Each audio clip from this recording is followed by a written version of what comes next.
Please welcome our Grand Marshal, Director of Science, Technology, Engineering, and Math for Charlotte Mecklenburg Schools, Dr. Cindy Moss.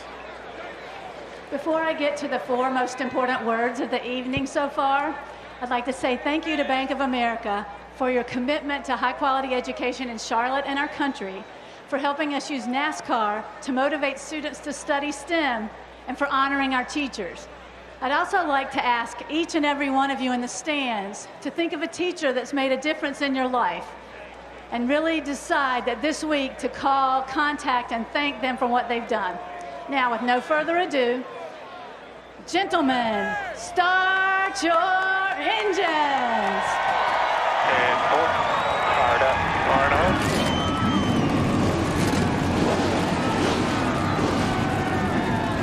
Charlotte, be ready for total time. And she's running. It's been a real team tonight, guys. Keep communicating, Todd. What are you doing? Most of the time, these drivers go racing at 1 or 2 o'clock on a Sunday afternoon. So for a Saturday night race, it's been a long wait. But the moment is here, as we heard Jimmy Johnson talk about earlier in NASCAR Countdown, ready to get behind the wheel and go competing on this very quick racetrack. Our in-race reporter tonight is the man who enters this race fourth in the championship, a young sophomore Michigan native who's kind of an upstart this season, daring to give the sport's best a run for the championship. We'll talk with Brad Keselowski on the parade and pace laps as we get ready to start the Bank of America 500.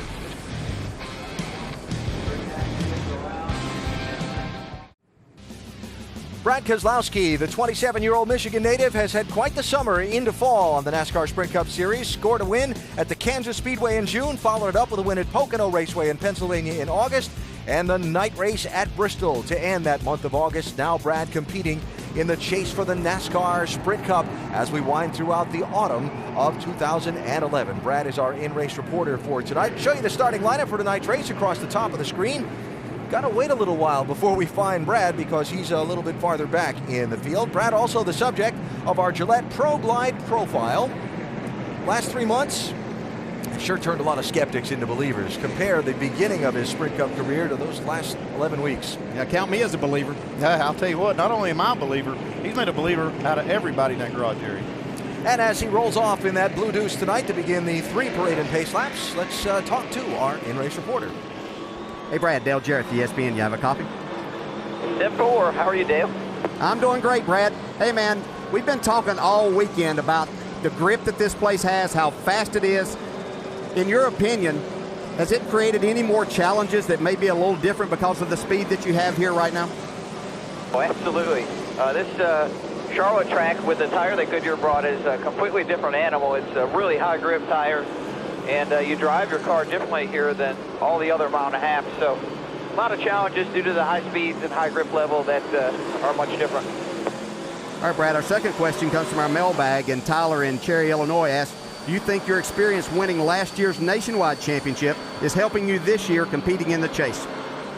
Absolutely. You know, it's more than my experience, though. It's the experience of the whole team, from Paul on top of the box to the car chief, Jerry Kelly, everybody on the team that came over for the nationwide side.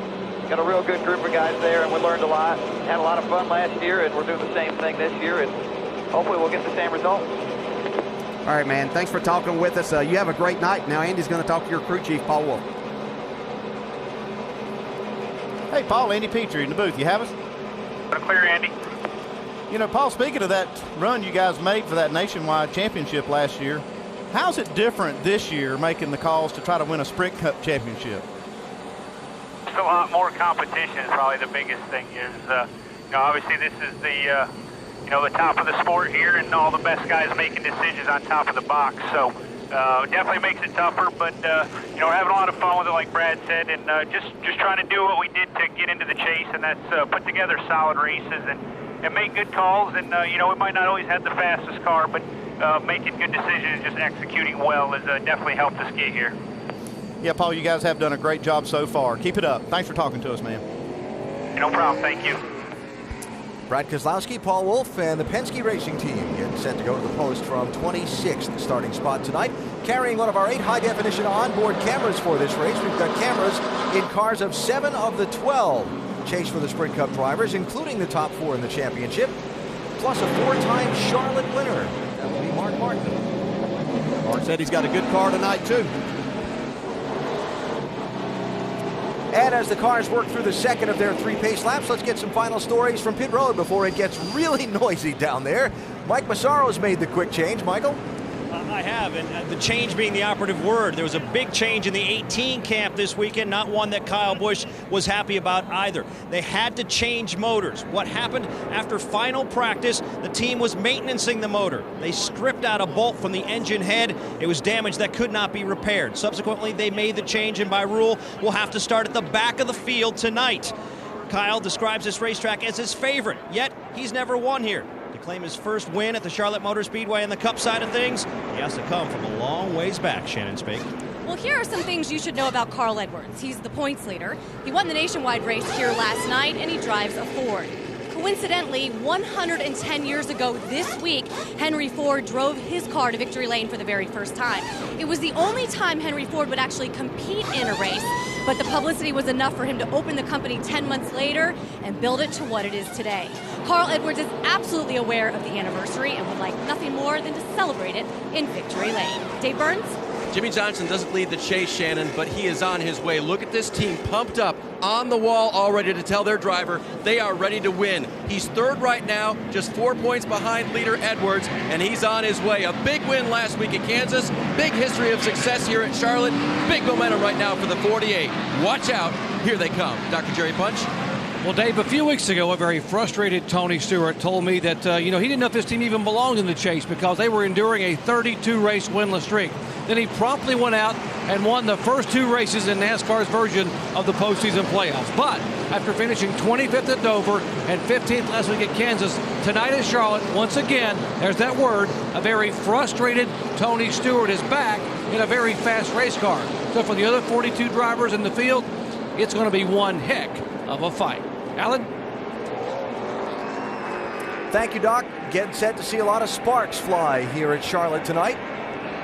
I wasn't talking about there. I'm talking about from under the race cars when they wave the green flag. Fans are ready. And we're about a half a lap away from the start of tonight's race. Our over-the-wall camera tonight is with the front tire carrier for David Gilliland's 34 team, Anwar Parrish, Shelby, North Carolina native. Anwar, have a great night down there. Get his interval workout about 8 or 9 times, 12 seconds at a time. Slinging those heavy race tires around. We'll have fun watching Anwar. Remind you that our broadcast tonight available in Spanish by activating your SAP button. Coverage there presented by ESPN Deportes. So, 334 laps to make up just over 500 miles around this mile-and-a-half track tonight. Temperatures expected to drop into the 50s as the race goes on. Speeds, well, we'll see high speeds in the 190-mile-an-hour range to start when these cars take off at the beginning of this race. Race 5 in the chase for the NASCAR Sprint Cup on the fast and fickle Charlotte Motor Speedway. About to get underway. Green flag is in the air.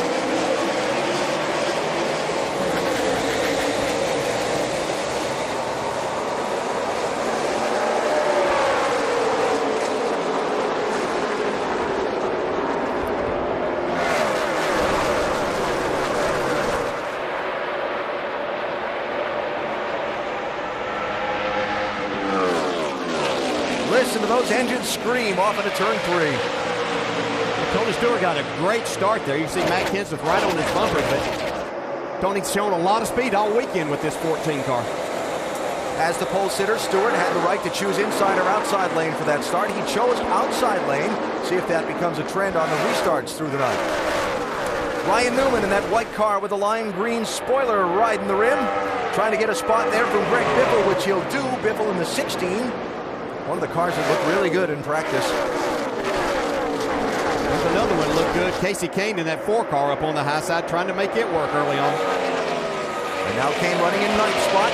Challenged there by Trevor Bayne in the 21, the Daytona 500 winner.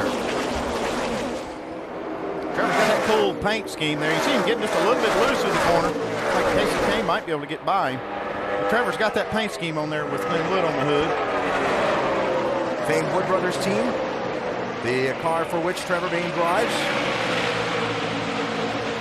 And being challenged there by David Reagan in the 6. one of David Reagan in that UPS Ford, one of his best racetracks. Finished second here in the 600 back in May.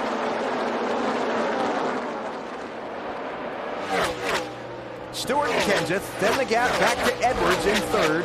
Allmendinger, Biffle, Newman, and then Jimmy Johnson. Look at this double wide. That's Dale Earnhardt Jr., green and silver car. Joey Logano in the orange car on the outside. Yeah, things kind of calm up front, but you get back here, there's a lot of fighting going on for these spots. Junior to 16th, Logano 17th, double wide. Kurt Busch and Denny Hamlin, two of the drivers in the championship. Busch in the yellow 22. And Jeff Gordon behind them in the 24. Pretty, I'll call it mid-pack. I was about to say really deep in the field, but we'll give him mid-pack. Well, for Jeff Gordon, that is fairly deep in the pack.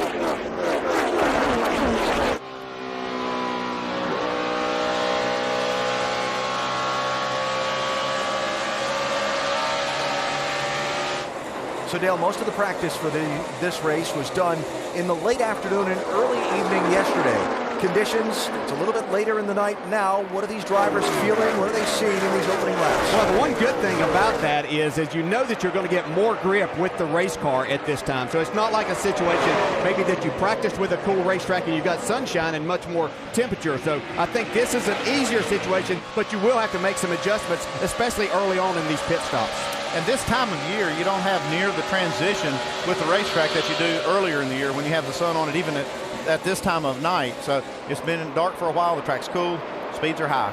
Here comes Greg Biffle in that 16 on the move. Yeah, a lot of people pointing towards Greg Biffle from practice yesterday. Said this is a car that you better watch.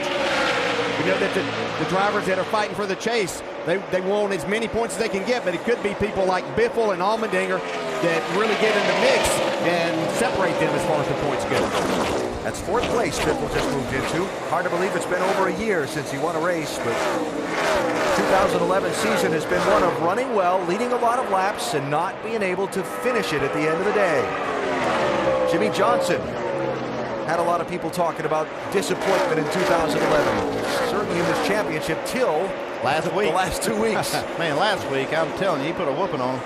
And I'm watching him tonight just to see if we see that kind of performance again. I mean, he was really head and shoulders better than anybody last week as far as speed. Looks like it's pretty good right now, too. Led the most laps in the last two races, finishing second and first. Brad Keselowski started 26th in the field. All the way up to 25th right now. And trying to get 24th. And I talked to his crew chief, Paul Wolf, earlier in the day, and he said, I don't think against this much competition we're going to be able to just drive up through there. We're going to have to do some things with strategy on pit road to get some track position. And he's one of the best strategists on the pit road. I really believe that they execute a race and the calls better than anybody. I mean, even though they've only been, this is their first chase, so they're new to this series, but they do a really good job of managing a race. I think it would be easy to say if you can pick up 4 or 5 spots on the racetrack during a run and then some strategy that might get you literally 8 or 10 possibly, then that's how you manage the race a little bit better. You'll have enough pit stops and things to make everything happen the way you need to. Just underway at Charlotte, Tony Stewart has led all of the laps so far, but we've only run 11 of 334 in the Bank of America 500. Back after this message and a word from our ABC stations. Behind that man, Tony Stewart, who has led all of the laps in this race so far after starting on pole position. Other end of the spectrum, Kyle Busch started at the back of the field after the engine change. NASCAR has a 1 engine per weekend rule to try and control costs, keep teams from having all the lightweight parts and widgets in the engines for qualifying and then swapping out a motor for a race. Well, Kyle has charged all the way from the back of the pack up to 28th position, not without its moments though. He's been pretty aggressive in trying to make these passes. You can see there, trying to get on the inside of Casey Mears. A little contact. Hello, I'm here. How about the early race report on that 18 car, Mike? Well, you know, what we just saw kind of flies in contradiction to what was told to us before the race. Kyle said he was just going to let the car come to him. but certainly it looks like he's being aggressive, trying to make his move to the front as quickly as possible. I spoke with his crew chief, Dave Rogers, this afternoon, and he told me since the engine damage was pretty much self-inflicted, they weren't concerned about durability tonight. What they were concerned about, however, track position. Rogers explained these cars are just so equal, it's very difficult to pass. Expect them to do whatever they can to gain track position throughout the course of the night, including a 2-tire change perhaps on their first stop, Alan. Mike, thanks. By the way, the other driver that started at the back with Kyle, Clint Boyer, is just running a few positions behind Kyle.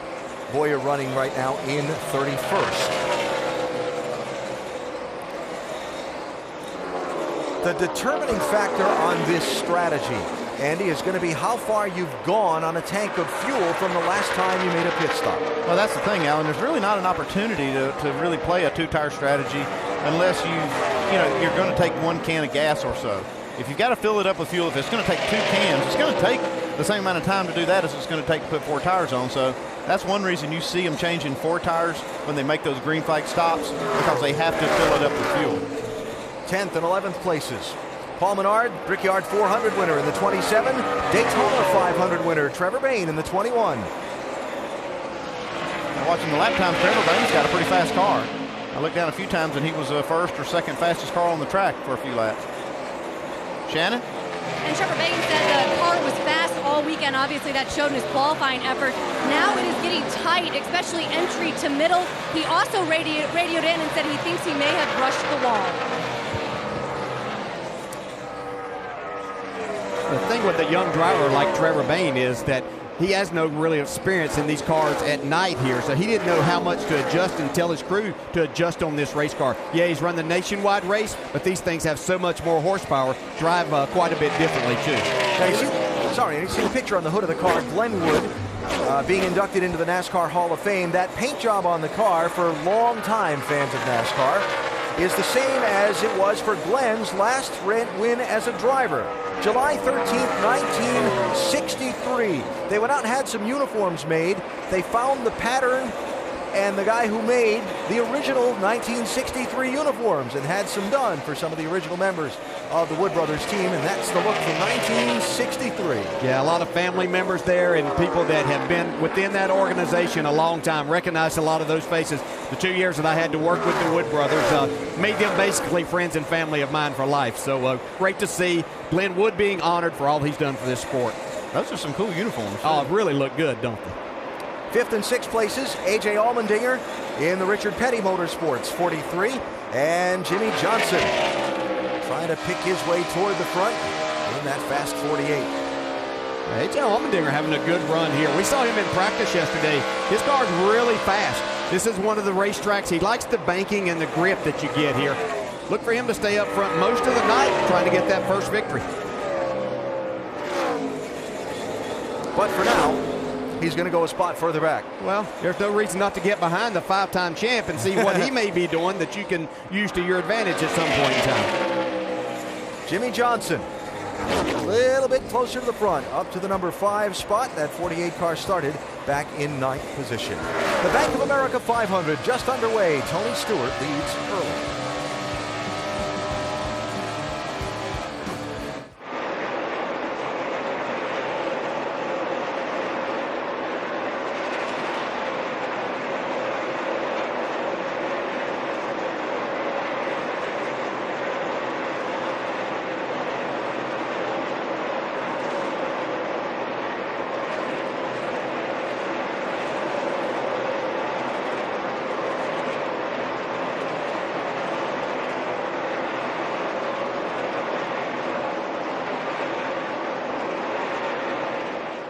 He's led all the laps so far, but that car, the red, white, and black one, Greg Biffle, closing quickly. Matt Kenseth has dropped back to 3rd. Carl Edwards is running in 4th position. Championship leader starting the night in that 99 car. Check in the 99 pit with Shannon. What are they saying, Shannon? Carl Edwards holding steady in the top 5, saying that the car is a little bit tight. But guys, he had some radio comments about his motor early in the race. The engine's acting like it's in the chip. And 4, you got V-box if you need it. It doesn't do it on the V-box, so does that mean it's the chip? No, 4, that means it's hitting the chip, bud. Well, you heard him say in the chip. They did switch back to the A box, and the team has assured me that nothing's going on. But for more on this and an explanation of what's going on in that car, let's go to Tim Brewer in the Craftsman Tech Garage. Thanks, Shannon. What they're referring to as a chip is actually mounted in the ignition box. Now, when Carl flips a switch on the dash, he goes from the A box, which is here, over to the B box. But what we have right here, this is a module that we can insert. And what that does, it restricts the RPMs that the ignition box will let the engine turn. And like we said earlier tonight, as it gets cooler, RPMs are going to go up. But apparently, Jack Roush has got a low gear in that car, and he's already turning a lot of RPMs. But by going to the second box, you eliminate that restriction of RPMs. AB? Tim, thanks. Yeah, I mean, that's just a way you got two completely separate ignition systems, so you can set one box in one system to let it turn a few more RPMs and another to kind of limit it. So it's just a good way for the teams to manage that. Now, going to begin to see pit stops not too far off here, so we're going to take a quick break, come back so we're ready for those where a lot of track position can change hands, particularly at a green flag pit stop. Greg Biffle closing on Tony Stewart for the lead, approaching that first trip to the pit lane for service here in the Bank of America 500.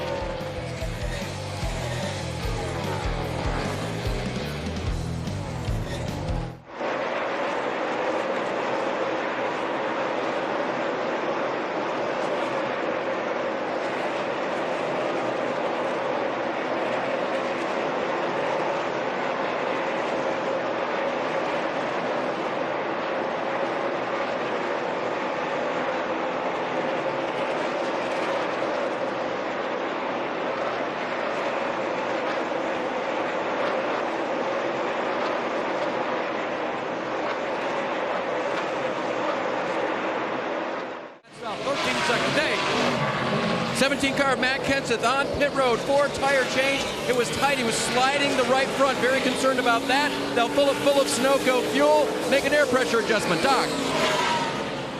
29 car, Kevin Harvick said car a little bit tight, middle loose on exit. On pit road. There is Harvick on exit. 88 car. Dale Earnhardt Jr. 4 tires, fuel. Earnhardt coming in. That's the plan. Dale completing the car a little bit better on exit. Needs to turn better center of the turn.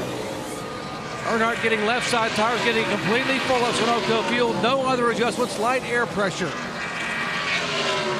There's Jeff Gordon getting his stop. 4 tires for Gordon. Said the car would not turn, but didn't want to get it looser coming on exit. Shannon. Well, your points leader, Carl Edwards, he's in his box. He says it's just a little bit tight. Wedge, air pressure, and a little bit of tape on the front grille.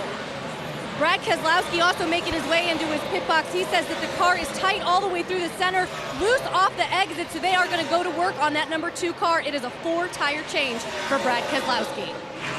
The 2 cars that were ahead of Jimmy Johnson already pitted, so he stayed out and led a lap. He gets 1 championship point. Track bar adjustment for a car that was a tick tight into the corners. Alan? All right, Dave, thanks. Jack got loose from 1 car down there on the pit stops. We'll follow up who that was and see if there's going to be a penalty issued from NASCAR. Yeah, it looked like it may have come from the 29's pit. That's where they pulled the Jack back towards. Oh, that was Brian Vickers' car that went by, trailing that piece of equipment. Everybody missed it. There were a couple of close calls, but nobody hit it. There it is, right to the screen. So that is called removing equipment from your pit box, and that is a stop and go penalty on the pit lane for Brian Vickers in the 83 team. Exchange of stops. Jimmy Johnson led a lap. That's a bonus point toward the championship. Tony Stewart held his lead over Greg Biffle on the pit stops. There are the top 2 about running where they were relative track position for when they hit the pit lane for the green flag stops.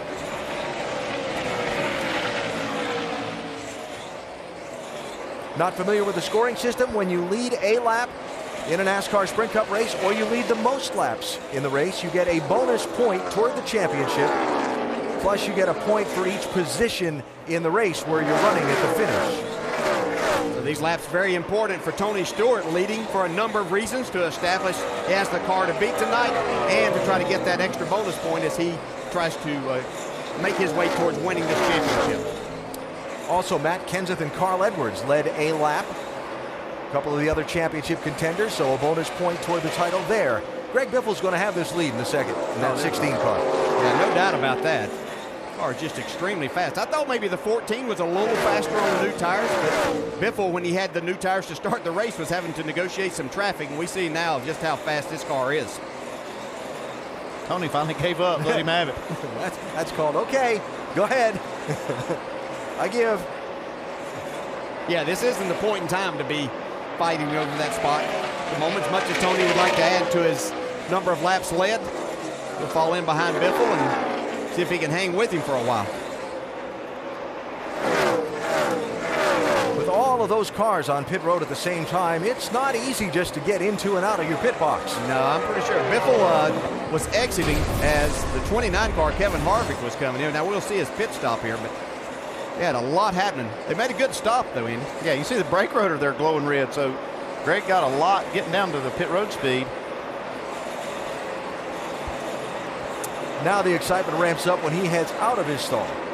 Yeah, and his troop chief's basically telling him clear, clear. You can see Kevin Harvick coming to his pit.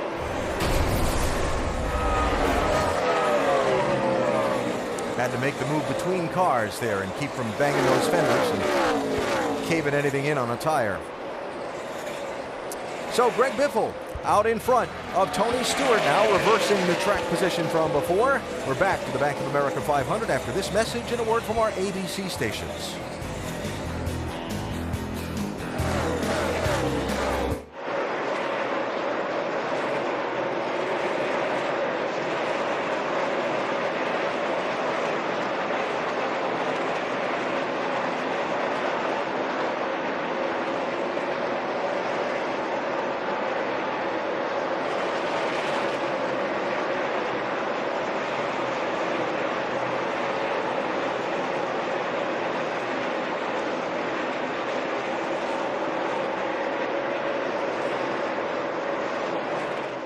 Stay in front and not go that lap down yet.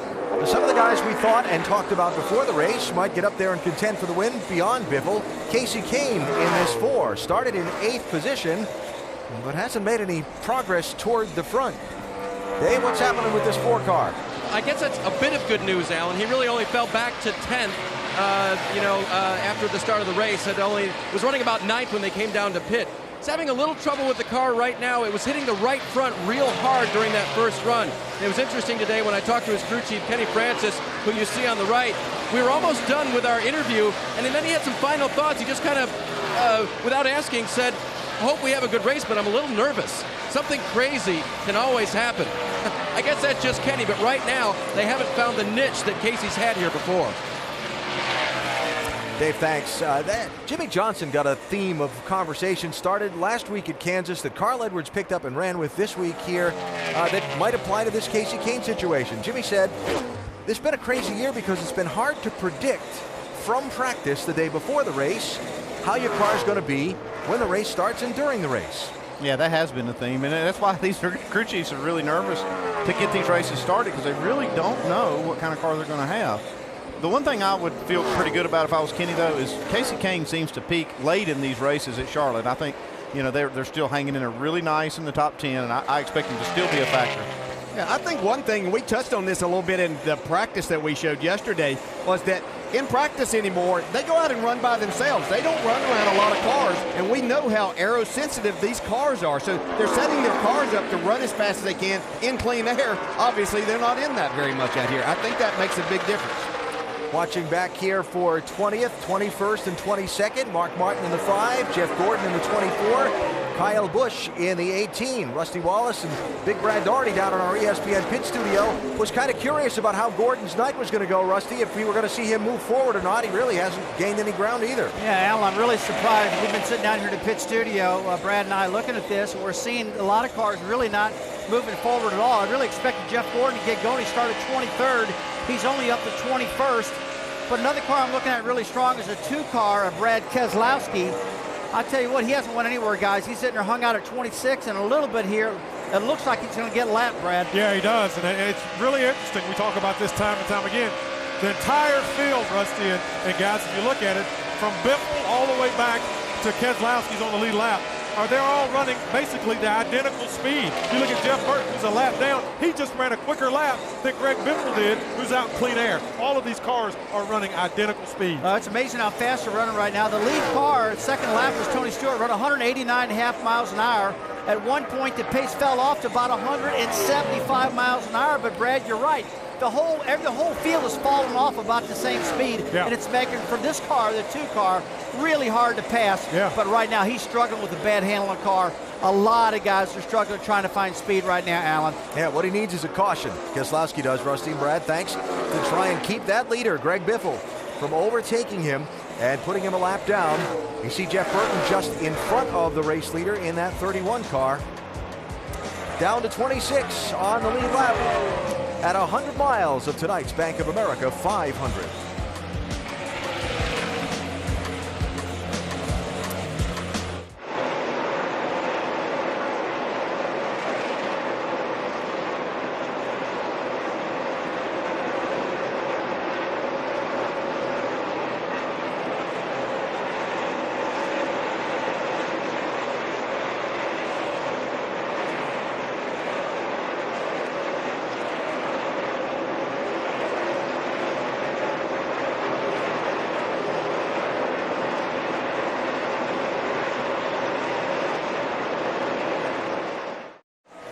Matt Kenseth shared the front row with Stewart, dropped back in that first run to 3rd position. He is 1.5 seconds behind the race leader.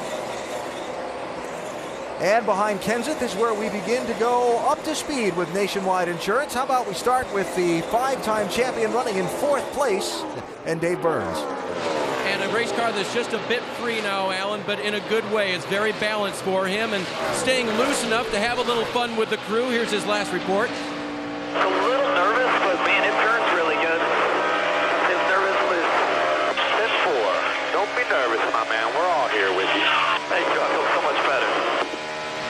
Spotter Earl Barvin keeping his driver in the game and letting them know that the whole team is behind him. Shannon? The race started, there were just 11 points separating the top 4 drivers. You ever wonder how much they think about where those guys are during the race? This is what points leader Carl Edwards had to say on the radio. Times are looking good, bud. Keep pumping. The 48 is about 7/10 back. He's a bit quicker than us. That's about it. Same exact line we talked about, right around the line.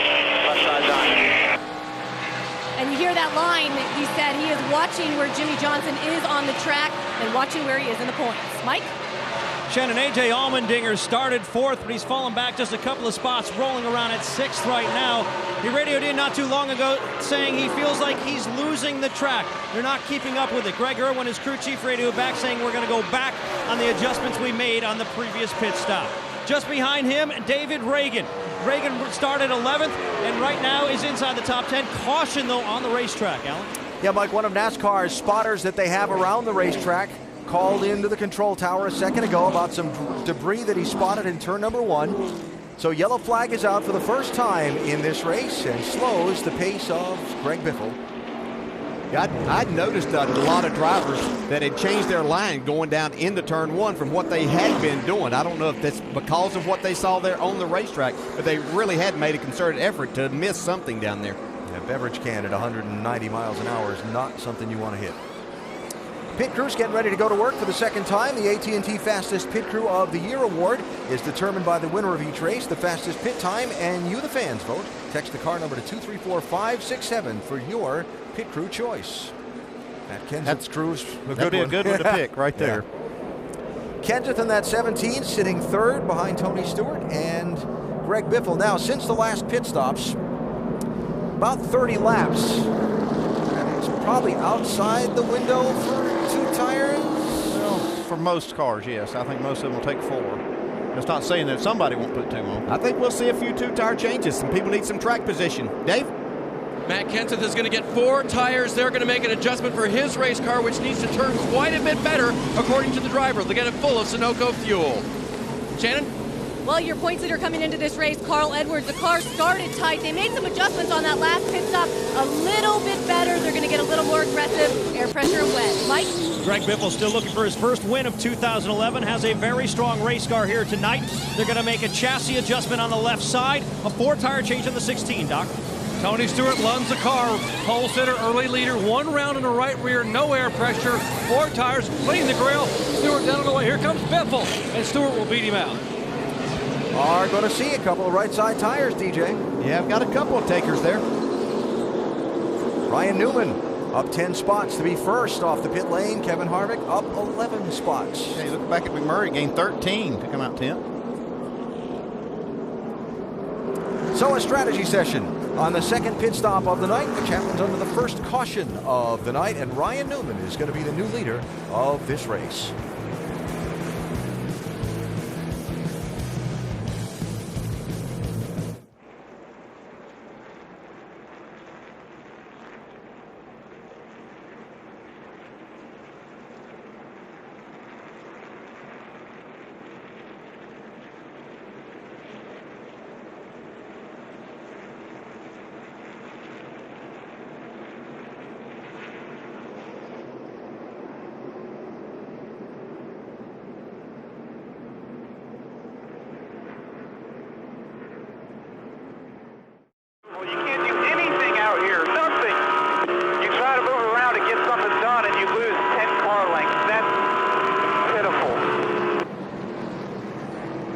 I said frustrated drivers. Frustration. Yeah, that's exactly right. And it is difficult because these cars are so equal. A lot of good race teams out here and drivers now.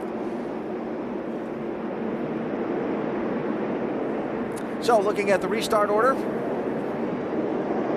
And remember those first two, Newman and Harvick took just fresh right side tires on the restart. Stewart and Biffle with 4 fresh tires. They come to the green flag restart, which is presented by American Ethanol.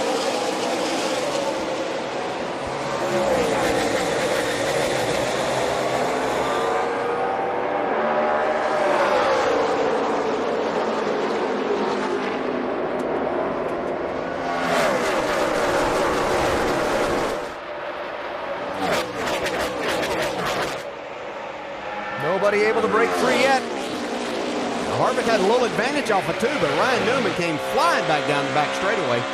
Harvick's able to hang right with him and just gets clear. Newman does. Ooh, I don't know if his spotter said clear, but he took it up there anyway. Ryan Newman did. Got the lead. It was close.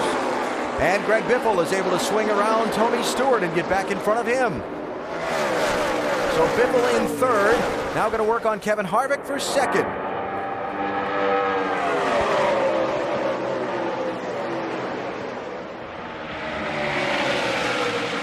And if the bottom won't open up, try the top. Look at this. Oh, wow. Man.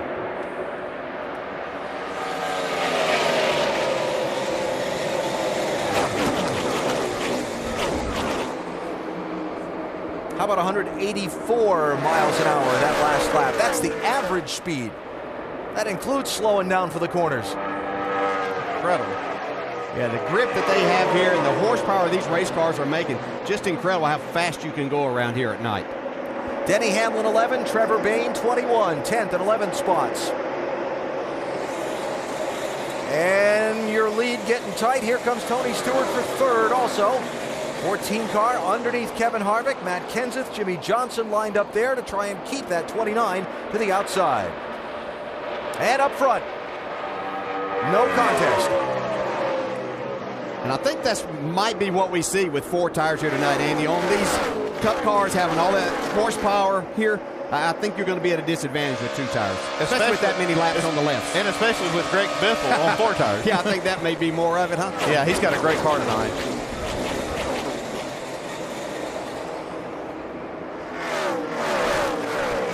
'17 car Matt Kenseth.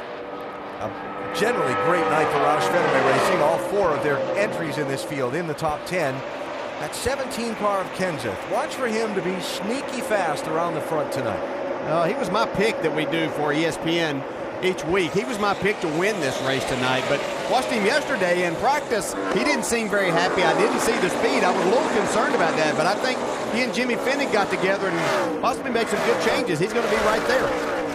Dave, what are they saying about Matt's car right now? DJ, you're nice not to call me out after our production meeting today. I wouldn't do that, buddy. Talked to Jimmy Fenning this morning, who told me they weren't going to be that great tonight unless they could really work on the car. And as he gets around Newman for that spot, they have made some significant changes. Remember what Matt said when he went through the last round of pit stops. I need to turn quite a bit better, and the adjustment they made have already helped him do that as he's aggressive on this restart. I tell you, these Fords really look good tonight. Tons of them up front. But you know, it's been since 2002 since a Ford's won here. Mark Martin. Good change tonight. Yeah, Doug Yates has been working hard getting some more horsepower for this chase. I think they've got that part figured out. It's just getting the aero right and getting these cars to turn. If you get them to turn in center where you can utilize that horsepower and throttle, then you can make a lot of time here. Look for Matt Kenseth to be up front even more. Oh, Carl Edwards, little bobble there. Got those left sides perhaps down off the banking and had to gather it back up there in 1 and 2.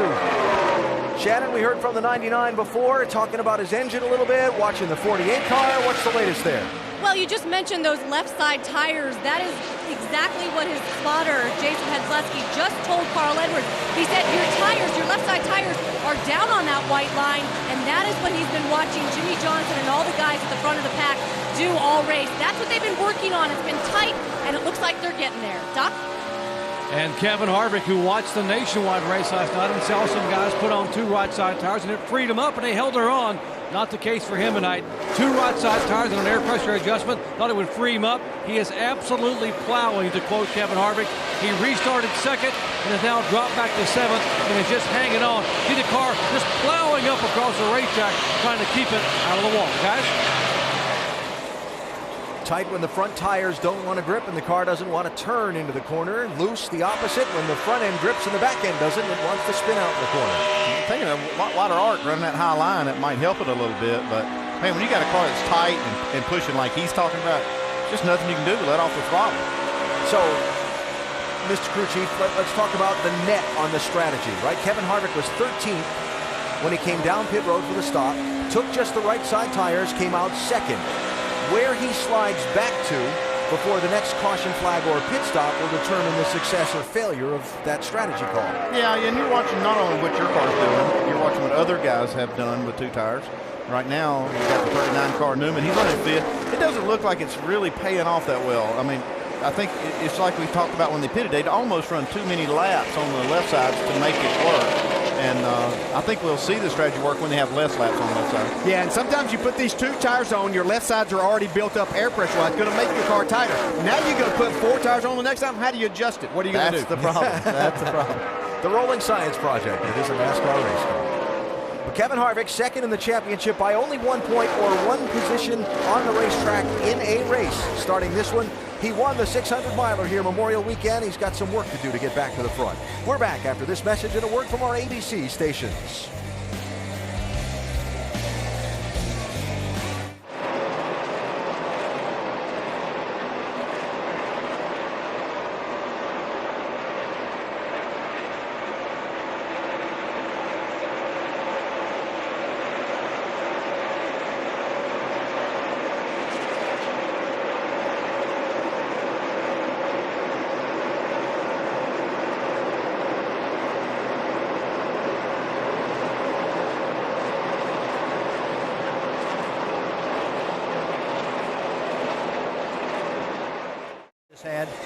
Newman starting first and Harvick second. Now they're 5th and 10th. I mean, those guys leading these things are running, much faster. So I think late in the race, the gamble wouldn't work. That's just my opinion right now from what I'm seeing.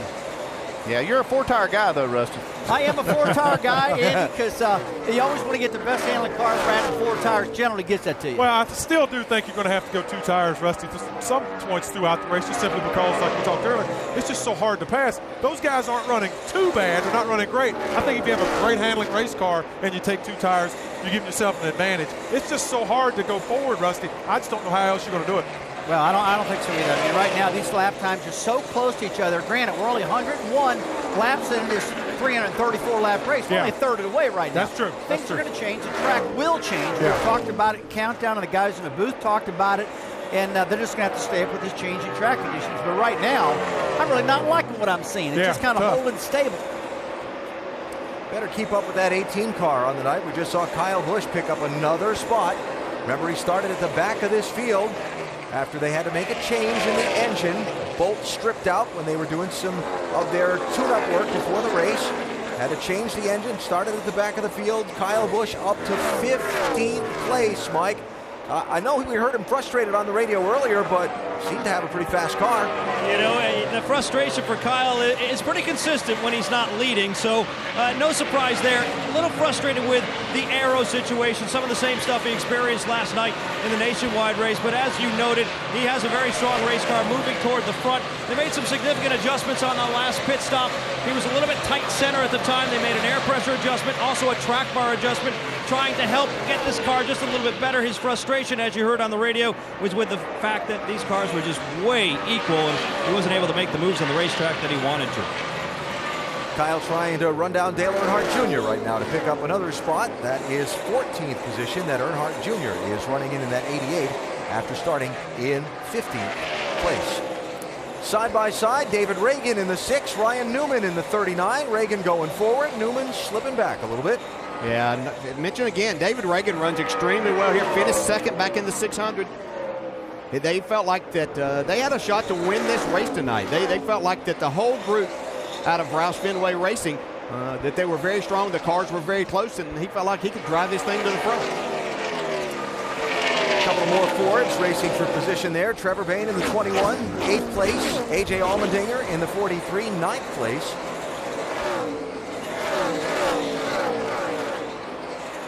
They were a bit closer a minute ago, and Allmendinger had his hands full. He did, because his 21 was right on his rear bumper. You can see right there, taking a little air away. Nice save by AJ. Hard to imagine, but off the front nose of those cars comes a bubble of air. It's almost like if you picture a snowplow pushing snow, and I know people in Florida are saying, yeah, okay. But picture a snowplow pushing snow off the front, and that's what that air is like into the back of that lead car. Yeah, one of the biggest things it does, it changes the airflow over the rear of the front car, and it just takes a ton of downforce for it. Casey Kane, Denny Hamlin, 12th and 13th. Hamlin started 17th, hasn't made a great deal of forward progress. Greg Biffle, he's made a lot of progress. He's checked out from second place by 2 1/3 seconds.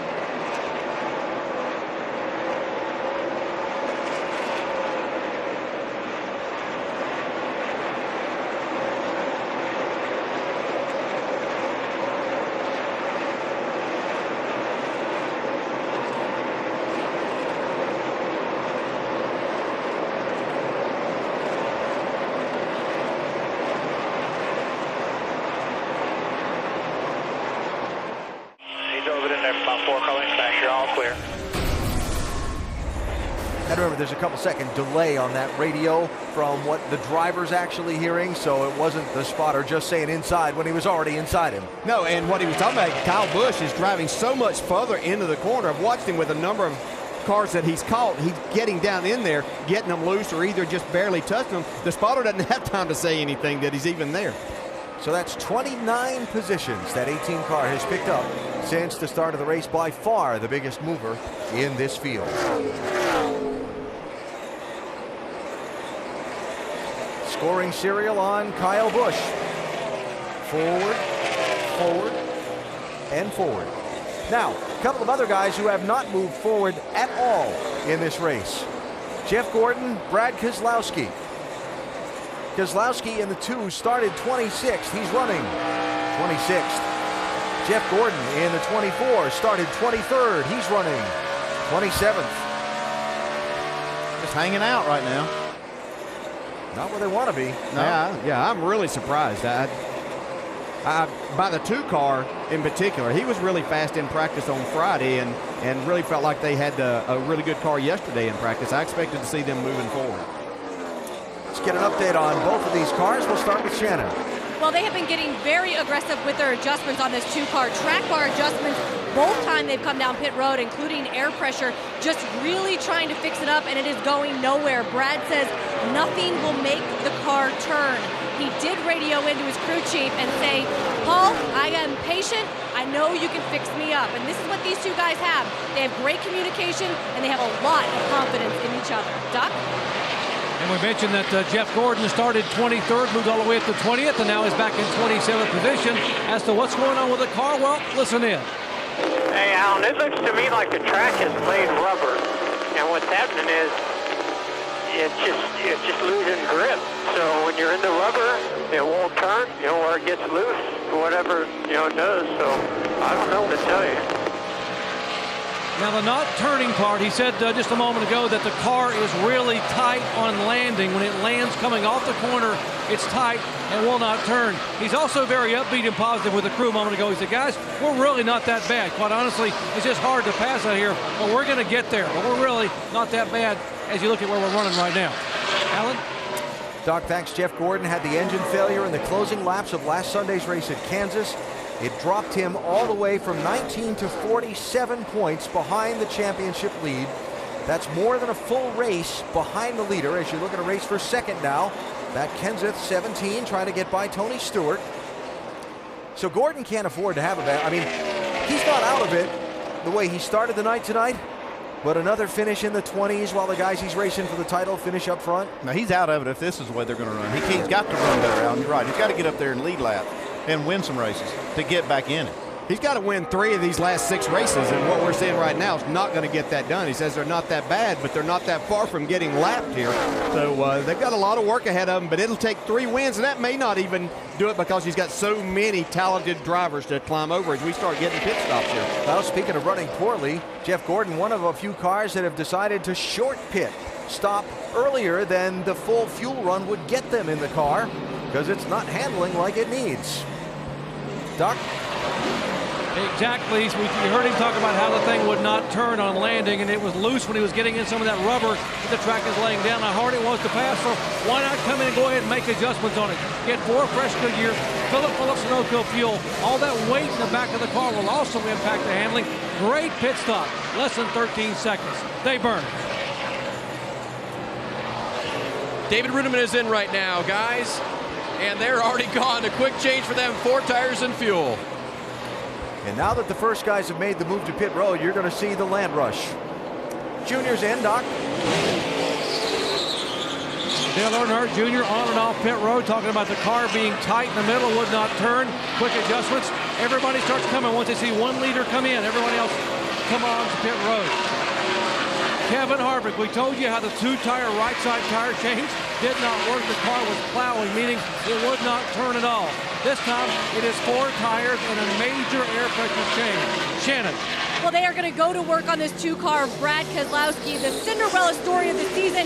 He is not having a good race. Ford, he's going to make an air pressure adjustment on that 2-car. Dave. Casey Kane is in. The car just a little bit loose. They were talking about working on the right front to get the splitter just a little bit more working out of the car there. 4-tire change for Kane. 17 of Matt Kenseth is on pit road. He said, I want it to turn a little bit better, but I cannot be any looser. They're going to make a chassis and air pressure adjustment to try to help Matt. Mike. Greg Biffle extremely happy with his race car. No changes on it whatsoever. Just 4 new tires and a load of Sunoco race fuel for Biffle. Team now completing its work on the left side of that car. Dropping off the jockeys away, Doc. Tony Stewart, there will be a chassis change on the left rear. Tony said the car starting to get a little bit tight. Sparks from the car. 4 tires, he's down and away. Carl Edwards in his pit box. They are done with the pit stop. 4-tire change. 2 rounds up on the track bar to try to free him up. Kyle Busch is the leader, not yet having pitted under this round of stops. Here's David Reagan. Mike. And David Reagan on pit road. Car just a little bit free. Will make an air pressure adjustment and a 4-tire change to the 6. AJ Allmendinger in. He'd been complaining throughout the course of this run that his car had been a bit edgy. They'll make a chassis adjustment, also a 4-tire change there. Kyle Busch now on pit road.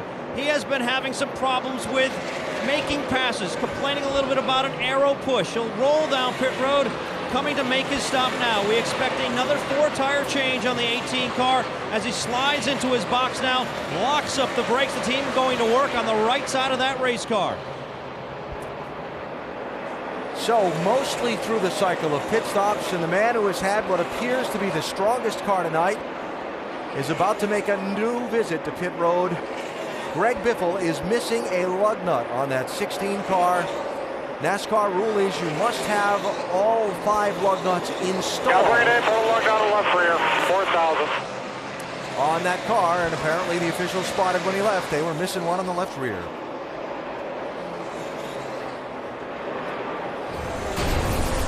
So watch the left rear and watch the NASCAR official. Thumbs up.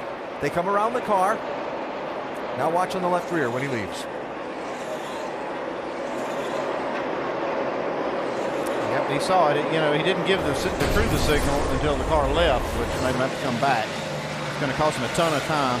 The rule is they have to all be on. You know, they obviously can't check the tightness of all of them, but they all have to be visibly on, up touching the wheel. So Biffle back to pit road, get that lug nut installed, and we'll see where he is as the scoring cycles out and how far behind he is. The new leader, which is Matt Kenseth. Kenseth getting the jump on Tony Stewart. Remember, he was right behind Stewart, trying to take that spot on the pit stops. And his pit crew getting the job done and getting Matt out with what is now the race lead. Yeah, they just went by Greg Biffle, so he'll be 1 lap down now. AT&T Fastest Pit Crew of the Year award, Kevin Harvick's crew currently leading. You can help determine the standings. Vote from your AT&T phone, texting the car number to 234567 for the pit crew you think is the fastest and most valuable.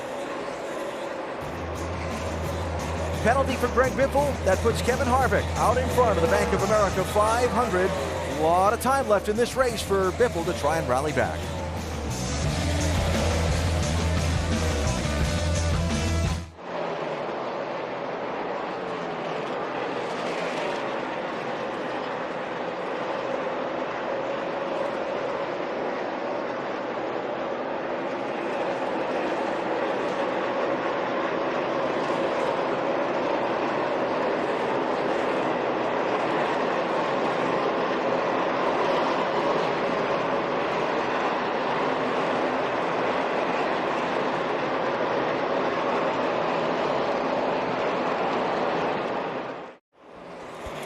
.200 miles into tonight's Bank of America 500. Matt Kenseth is out in front by 1 1/3 seconds after Greg Biffle had a problem on pit road a moment ago that's trapped him a lap down. New second place car. Jimmy Johnson has just gotten around Tony Stewart to grab the number 2 spot. Where's that dramatic music? Here he comes.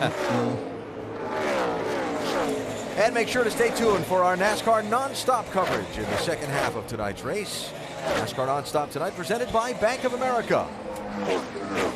Now, in that picture, there's Greg Biffle right behind Tony Stewart. Biffle is the first car lap down for the moment, pending Matt Kenseth passing anybody else. So he went from leading the race to 27th place with that penalty. It's not a new story for Biffle and this 16 team this year. I was talking to Jack Rouse the other night. He said, we've had 4 times this year where a speeding penalty has caused us a problem when we were in position to have a good run. One of them was the May race here, and then a variety of other little problems. 7 times this season, Greg Biffle has led the most laps in a race, not won any of them. But after it happened, Biffle on his radio to his race team saying, we're still in this.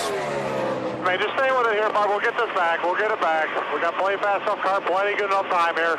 We'll get it back. Matt Pusha, the crew chief, talking with his driver. Yeah, and that's nice to hear from Greg Biffle. You know, it would have been, you know, a good chance to really jump on his crew for making a mistake there, but Greg knows he's made mistakes this year also, speeding on pit road, doing things like that. So he knows they have a fast race car. If everything falls into place for him, still have a lot of laps to go in this race. Yeah, I remember specifically one of the penalties for Biffle was on the last pit stop of the race, speeding penalty. That happens, no time to make up for it. Right now, he's got over half this race left to go. Yeah, no matter how fast a car you have tonight, though, he can't make any more mistakes and still have a shot at winning this thing. Yeah, that's it. That's your one. Too many good cars out there.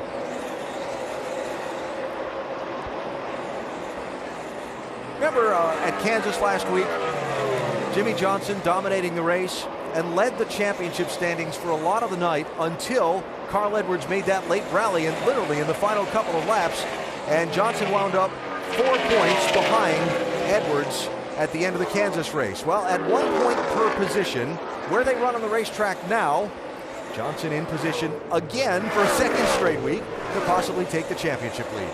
But, you know, just the way that thing ended last week is why we can't really pay attention to that one. That's right. Because it changes so fast.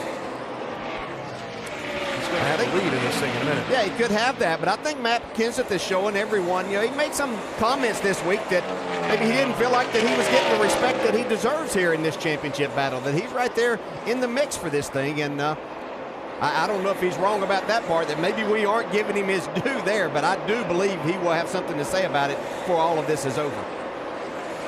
While we watch Johnson stalking Matt Kenseth away from the lead a minute ago, watch this right in front of Kenseth. That's Hermie Sadler in the 71 and Bobby Labonte in the 47. That's why the 48 was able to close up quite a bit. Matt getting out of the throttle and making sure everything was okay in front of him first. So Johnson stalking the leader, Matt Kenseth. Still shy of halfway in the Bank of America 500. Back after this message and a word from our ABC stations.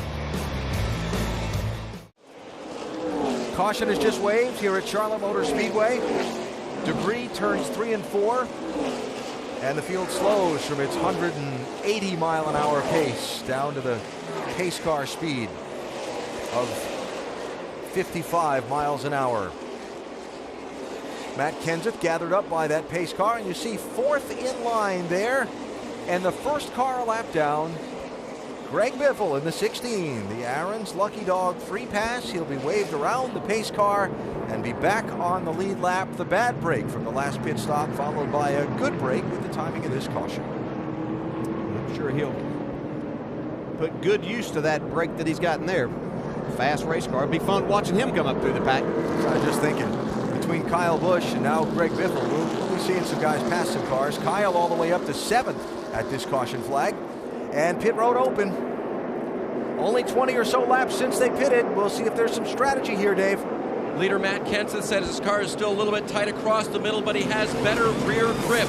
They're going to put the second set over the wall, so it looks like Matt Kenseth will take 4. The 48 of Jimmy Johnson. They are going to work on the car just a little bit. Left rear wedge will be the adjustment. 4 tires full of Sunoco fuel. Mike? At the beginning of the run, David Reagan saying the car was just a little bit free, but toward the end of it, he said the car was coming to him. They'll make a 2-tire change on the 6, Doc. Tony Stewart says the car is tight on landing, worse in turns 1 and 2.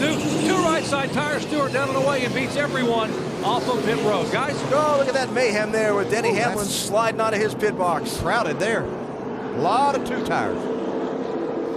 Put a lot of good cars back in the pack. Yeah, Jimmy Johnson way back coming off pit road. Matt Kenseth too. So Tony Stewart's team going to try the strategy for that clean air on the nose of that 14 car. Watch this. Big charge to the scoring line at the end of the pit lane. Hello.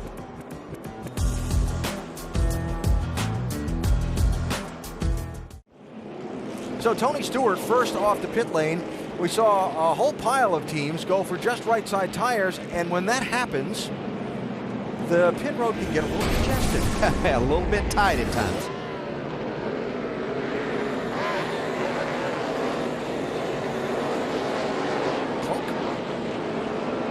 Oh, look out. Watch that 11 car swing out of his pit stall. Whoa, baby. Man, that's pretty crowded down there. Yeah. Only so much room to get out. Here's Kevin Harvick's view of it. Show, stay in the middle, stay. All the way up, all the way up, all the way up. What are you supposed to make out of that? Too many people talking at once. That's when the crew said, I told you. Yeah. So first guy who changed 4 tires, the guy who led coming down the pit lane, Matt Kenseth, is all the way back in 11th spot for this restart. Jimmy Johnson's going to be back in 15th position. And all those guys in front of them, just took the fresh right side tires. The two tires earlier they weren't as fast, but we had some fast cars. Those cars that took two weren't as fast as the cars that passed them to begin with on 4 tires. Well, there's a few things in play on this restart. You've got a lot of cars, a lot of good cars on 2 tires up front. They don't have near as many laps. They only have 20 laps or so on the left sides. And, like I said, the fast cars with 4 tires are way back. So it's going to be interesting to see. This could be a turning point in the race for a lot of teams. 18, Kyle Busch started last. Worked his way up to 7th before the caution. The strategy puts him alongside Tony Stewart on the front row. Here we go.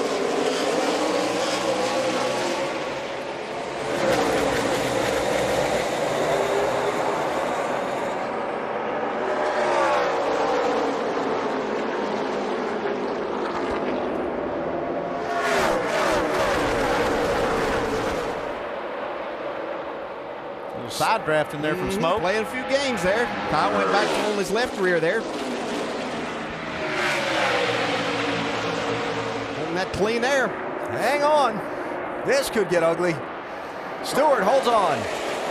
I remember back to Chicago when Tony Stewart said he was going to be more aggressive on restarts because everybody around him was, so he was going to change his driving style. If you get out in front of that 18 on a restart, you've been pretty aggressive, I'll assure you. That's an accomplishment. Check this move out. Look at this. Denny Hamlin in that 11 car.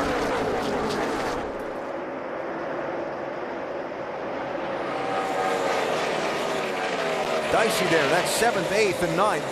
Truex in the 56 and Hamlin in the 11 for 8th and 9th. Now Mark Martin back, he's coming to pit road. I saw him earlier. He may have a tire problem and really stacked everybody up at the back of the pack. Caution. Debris in turn 3 and 4, maybe from that 5 car. We got a hub issue. The left front hub is done. Go to the garage. Go to the garage. Left front. Lance McGrew, the crew chief, with the quick diagnosis there. Talking about the left front hub. That's unusual, ain't it? Well, it is unusual, Dale, but I've got some information on that. I've talked to some crew chiefs down there about how these cars have really loaded up these front bearings and hubs, and that they put air on them just to cool these bearings.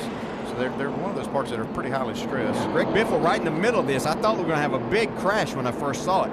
Wow, look at that. Oh, man. Well, they did have a crash. Bobby Labonte, 47. David Gilliland, 34. Landon Castle, 51. They crashed. They just didn't hit anything too hard. They hit each other. Inside. Inside.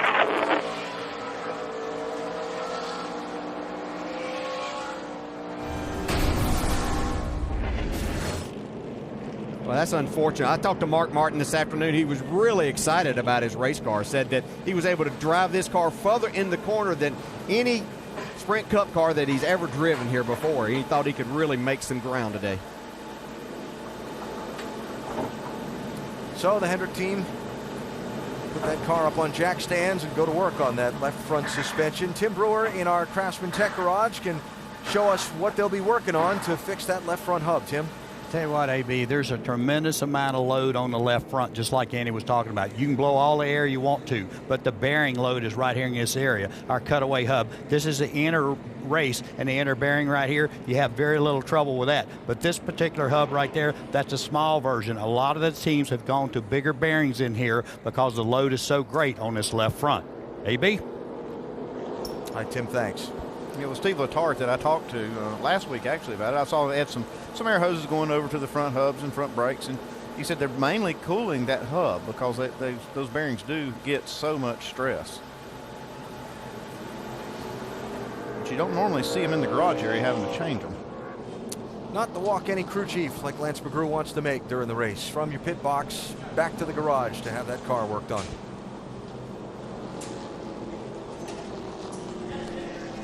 And that is certainly not where any driver wants to be sitting. No, it's very frustrating, and you know that they're going to get it fixed here. You're going to be a lot of laps down, but you have to go back out and make laps, and no fun whatsoever as a competitor. So Mark Martin behind the wall. Joining Robbie Gordon, Michael McDowell, Travis Kvapil, David Stremme, Andy Lally, and Joe Nemechek, who all dropped out of the race in its opening laps. Just a couple of lead lap cars pitted under this caution flag. Jamie McMurray, Jeff Gordon, Greg Biffle among them. Reminder, heard from Paul Page a little bit ago about that NHRA Arizona Fall Nationals, qualifying late night tonight, and the finals Sunday night, both those on ESPN2. The season finale for the Eyes on IndyCar World Championship. That is in Las Vegas, ABC, Sunday, 3 Eastern Time, presented by Sunoco. Our NASCAR Now Monday Roundtable, 2:30 Eastern Time Monday. We'll discuss all the issues and events of the racing weekend at NASCAR. And then next weekend, Talladega. Here we go. ESPN, 1 Eastern Time, 1 week from tomorrow. Well, Doc, Tony Stewart's going to try and hold off Kyle Busch on another restart. Well, Darian Grubb, you guys made a gutsy call. You talked about 2 tires this morning, and you did it. You said that clean air was so critical. Yeah, it definitely is. I'm glad we did it since the top 10 cars behind us, they all did the same thing, gave us a little cushion to those guys that have took 4. So Tony's doing a great job on Mobile One Office Depot Chevy, and hopefully he can keep it up there. All right, that's Gary and Grubb is making the call, and they said if we can get 2 tires and we're in the top 4 coming out, we're good. If we're 5th on back with 2 tires, we're dead in the water. We're just going to fall backwards. So they made it work, guys. All right, Doc, thanks. But as hard as Tony Stewart had to race to fight off Kyle Busch on that last restart, gets to load up and do it again. Well, he wasn't the only one. They was racing all the way back through the field. I mean, 3-4 wide. And this is when you kind of hold your breath. Yes. First few laps on a restart like this at this racetrack, and you're waiting for that one slip in the crash that sweeps up 5 or 6 cars.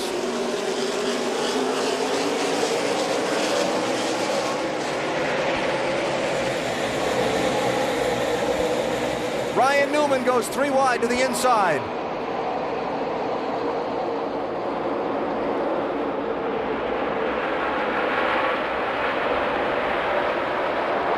Kyle Busch was trying to anticipate what Tony Stewart was going to do, or Tony Stewart played a little game with him, but Tony, you could see Kyle try to kind of make a little lunge, and then that's when Tony took off, was after he backed out of the throttle. So I might not be too happy with that restart. Just like on Saturday night short tracks, all that these guys grew up on, right? Playing games. Who can get the jump on who? Matt Kenseth, look at this 17 car. I've been watching him. He took up to the outside going into turn 1 on that restart, and he is making some ground up there. Now he's going to the bottom on Denny Hamlin. Remember, Kenseth took 4 tires on the pit stop a little while ago. He's back behind a lot of these guys he was ahead of, where those guys all took just rights. Yeah, let's watch this restart here. You can see the inside line, Kyle, by backing off there. Look, Ryan Newman, left side's off in the grass there. That's a pretty bold move, but you got to get what you can on these restarts. They know how close the competition is. Newman, Denny Hamlin, 39 and 11, 6th and 7th spots. And here comes that 17 car.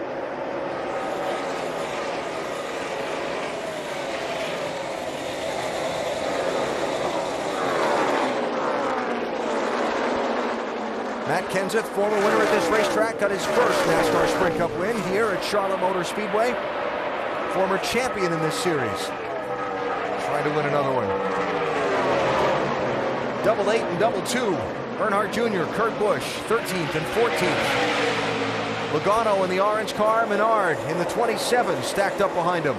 Boy, it's so difficult to drive these cars down on the inside, especially as you enter these corners where the air is getting taken off of your spoiler by that car beside you. You have to be really careful, but you want trying to make that pass. Want to carry the speed, but you have to be careful. And there's Jimmy Johnson back there in the 48. Remember, he got trapped back there by the big strategy shuffle. Yeah, that kind of makes you want to kick yourself when you see how many cars took 2 tires. You know, you think 4 tires is the right call, and it is for the car, but you don't know that all these other ones are going to take 2, and it's really got him in a pretty bad spot right now. All right, so Johnson there trying to pick up the 17th position. Kurt Busch, haven't spoken a lot about him tonight. 13th position for the moment, Mike. Yeah, it's been a struggle all weekend. They were thrashing, trying to find the right balance during practice. Right now, though, the frustration for Kurt Busch stems from what's under the hood. Love how we're on a razor blade edge. And the next time we want to cut back on engine power, it would be important to tell the drivers before the chase starts, instead of us having to deal with it, what we learned during the chase. These things won't drive anywhere. It's like I'm towing a trailer and out of the racetrack. Yeah, go ahead. Cross your fingers and rub your lucky charms. That's about it right here. And as it sounded, there may be some tension there between crew chief and driver, which led some credence to a story that was reported earlier this week about Steve Addington potentially leaving this team at season's end. I spoke with Steve Addington this morning about that very situation. He neither confirmed nor denied it, but he did say he held a team meeting this week to make sure his team understood this will not be a distraction for them. Their focus remains on winning this championship. Addington, though, like I said, did not confirm or deny the story. Talked about in a lot of areas of sports. Thanks, Mike. Free agent periods and a guy performing in his free agent year, or guys being distracted by contract negotiations. Kurt Busch under contract to this team. Steve Addington up at the end of this season. Will or won't be back. That obviously is up for discussion. They're trying to win a championship. Can they do it through that? Well, I don't think so. I think it'd be too hard for that team to be able to do what they've got to do in every race to get up there. Now, this is their high water mark of the night so far. I mean, they've got their car up in 13th spot, and that's not bad. And they're making some progress.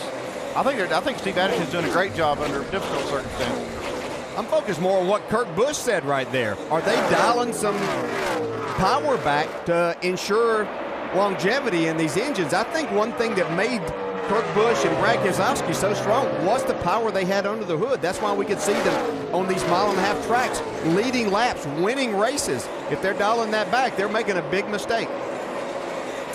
Kurt Busch in 13th position at the moment. We are halfway through tonight's Bank of America 500.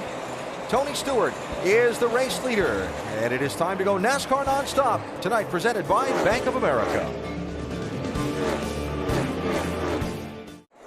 And the race for the lead in the Bank of America 500. Tony Stewart, 0.8 of a second ahead of Kyle Busch. Stewart started first, is running first. Kyle started last, is running second. Not as simple as that sounds. No.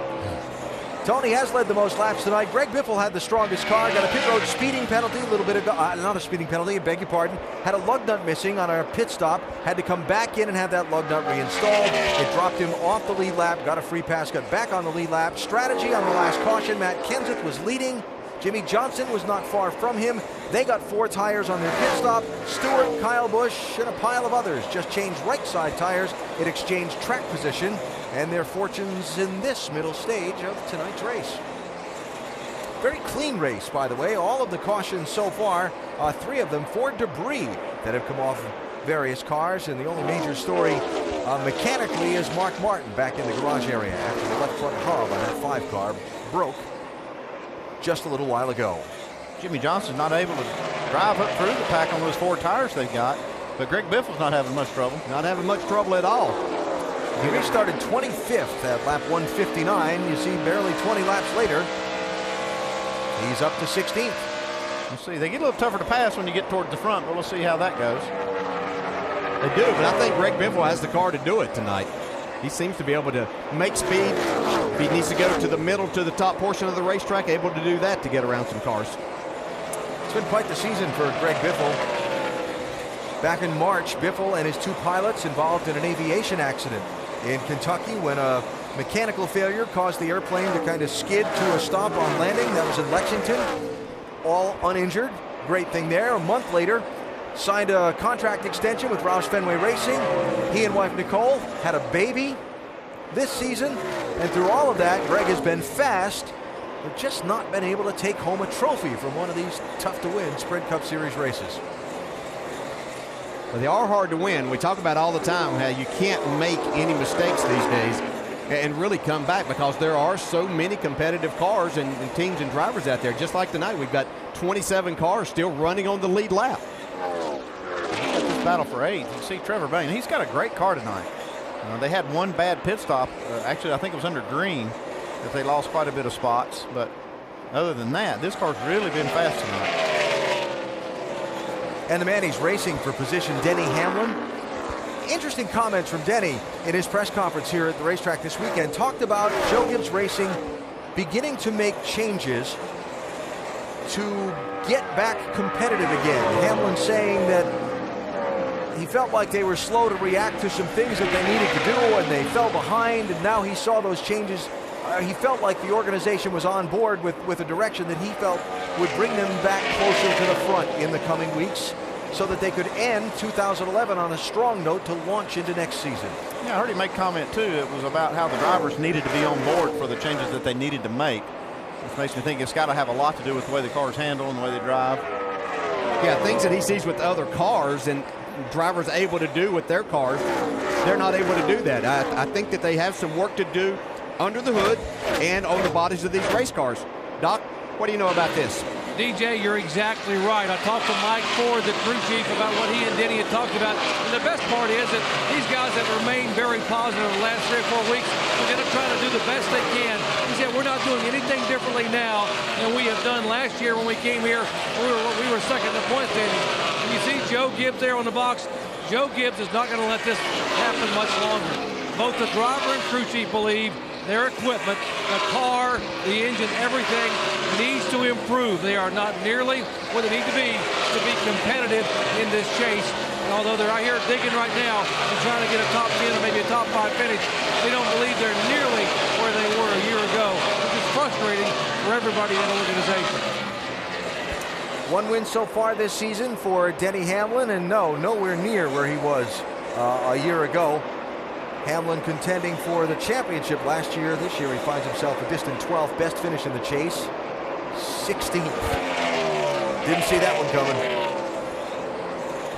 Tony Stewart leading, 151 laps to go in the Bank of America 500. We're back to Charlotte after this message and a word from our ABC stations.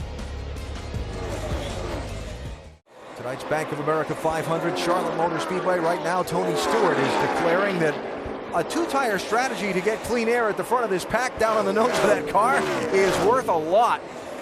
Tony not able to hold the lead earlier. The strategy getting him out front. He was able to get away from Kyle Busch on 2 restarts and move away from second place, approaching another set of pit stops. Tony's first 4 races in this championship, interesting, right? The 2 wins, Chicago, New Hampshire, the terrible race at Dover. He ran second last Sunday at Kansas to Jimmy Johnson all race long. A strategy call late that got him a little back in traffic. Then he slid through the pits on a final stop. A driver mistake that got him way back in traffic. And now Tony Stewart trying to regain some momentum toward that cup. They're doing a good job. They got a fast car tonight, and they've also made great decisions at the right time.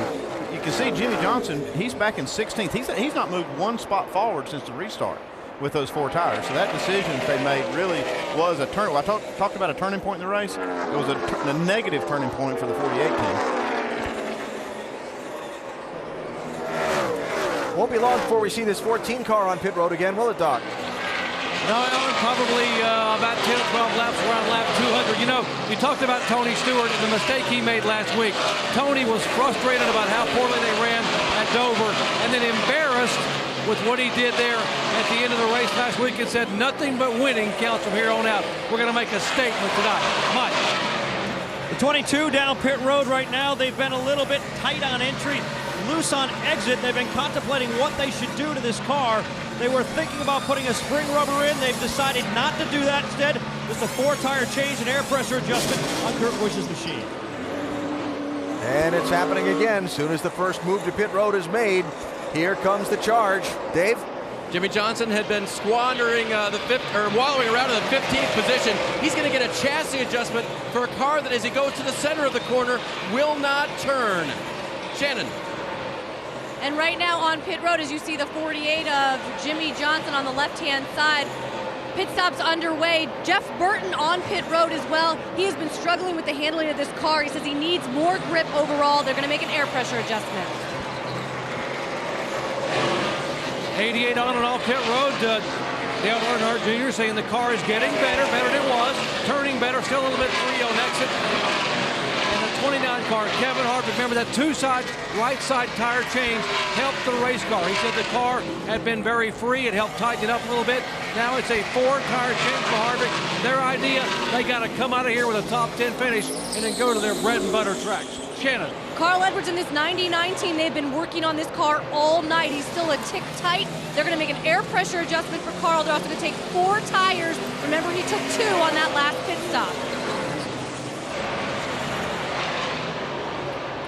Greg Biffle down pit road now. They go to work on that car. Biffle's been pretty happy trying to rally back from an earlier pit stop problem where they missed a lug nut.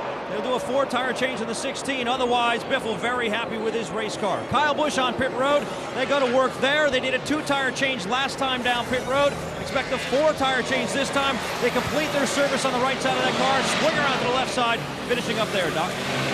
11 car, Denny Hamlin are going to put the wedge back in it, make a track bar adjustment. There's the 11 car of Denny Hamlin. He said they think they're on the splitter. Oh, trouble, left side, a little bit of miscommunication. A couple guys running together. Left side tires going on. Clock ticking away. Still not a bad pit stop. Just over 13 seconds. And now here is the leader, Tony Stewart on pit road. Right side tires last time. Got to be flawless. Got to get it full of fuel. Right front, right rear going on. Coming around. Everything working flawlessly here right now. Left side tires. Gas can up. 12 seconds, 13, 13.7, a little slower than some of the others in the top 5. Here comes Kyle Busch, start-finish line. Tony Stewart just coming up off the pit lane. There's going to be a change of lead on that set of pit stops. Yeah, he was 1.4 seconds behind whenever Kyle Busch came to pit road. I don't know how Kyle does it and where he makes that time up, but he does it every green flag stop. And that's how you go from last to first. Cycle of pit stops not yet complete. J.J. Yaley in the 38 car, the only car that has not come to pit road yet. The 38, one of the cars that came in at lap 156. Remember, we had the handful of cars in under the debris caution when Mark Martin went to the garage. So he's got a couple more laps he can run before he needs to hit the pit lane. And all these drivers know that. They're trying to get by there in case the caution would come out. They could be on the lead lap without having to take a wave around.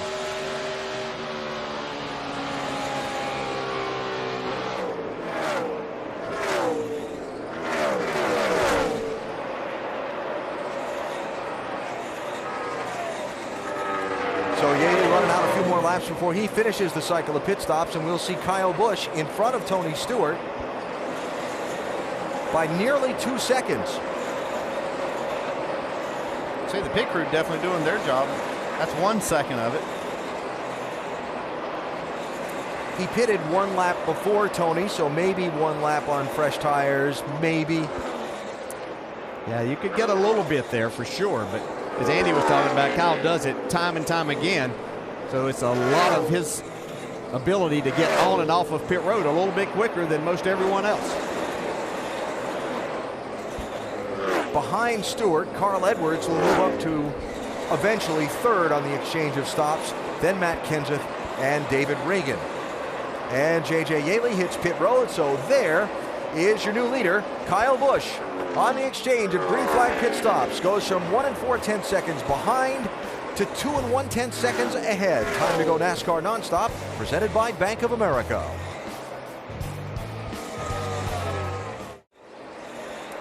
He started last. He's running first, just past 300 miles in tonight's Bank of America 500-miler, Charlotte Motor Speedway. Kyle Busch looking to make a statement in his bid for the NASCAR Sprint Cup. Let's take an inside look at what's happening in the NASCAR Sprint Cup Series, brought to you by Sprint. Driver to start the furthest back and win a race at this racetrack is Jimmy Johnson. Started 37th in May 2003, riding on board with Johnson. Top screen, of course, Kyle Busch tonight. Last to first, that means he's picked up 42 positions in this race. Pretty impressive. Get closer to the NASCAR Sprint Cup Series with unlimited access to highlights, news, and more. Learn more at sprint.com/speed. That'd be a hard record to break, won't it? He goes on. Yeah. Unless they add to the field.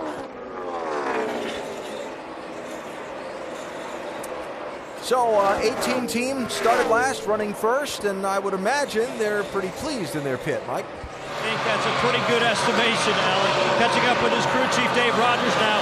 You started at the back of the field, but what a charge to the front. How have you done it? Well, so far, this 7 episode of Camera has been real fast. Our pit crew has been phenomenal, and you can't say enough about Kyle Busch. He's been real patient. You know, starting in the back, track position race, it'd be real easy for him to get excited and tear the thing up, but he didn't. He took care of it, drove it all the way up front, but got a lot of lots of racing left, so we'll see if we can hang on. Alan, one. They came into this race knowing they had to make the most of it. 20 points out of the lead. Rogers told me this afternoon, he said, our chase could go in either direction from what we do here in Charlotte. So far in this championship, Kyle Busch has had finishes of 22nd, 11th, 6th, and 11th. And for a guy who had the most wins, along with Kevin Harvick, starting the championship 4 apiece through the course of the season, these weren't the kind of numbers we were expecting.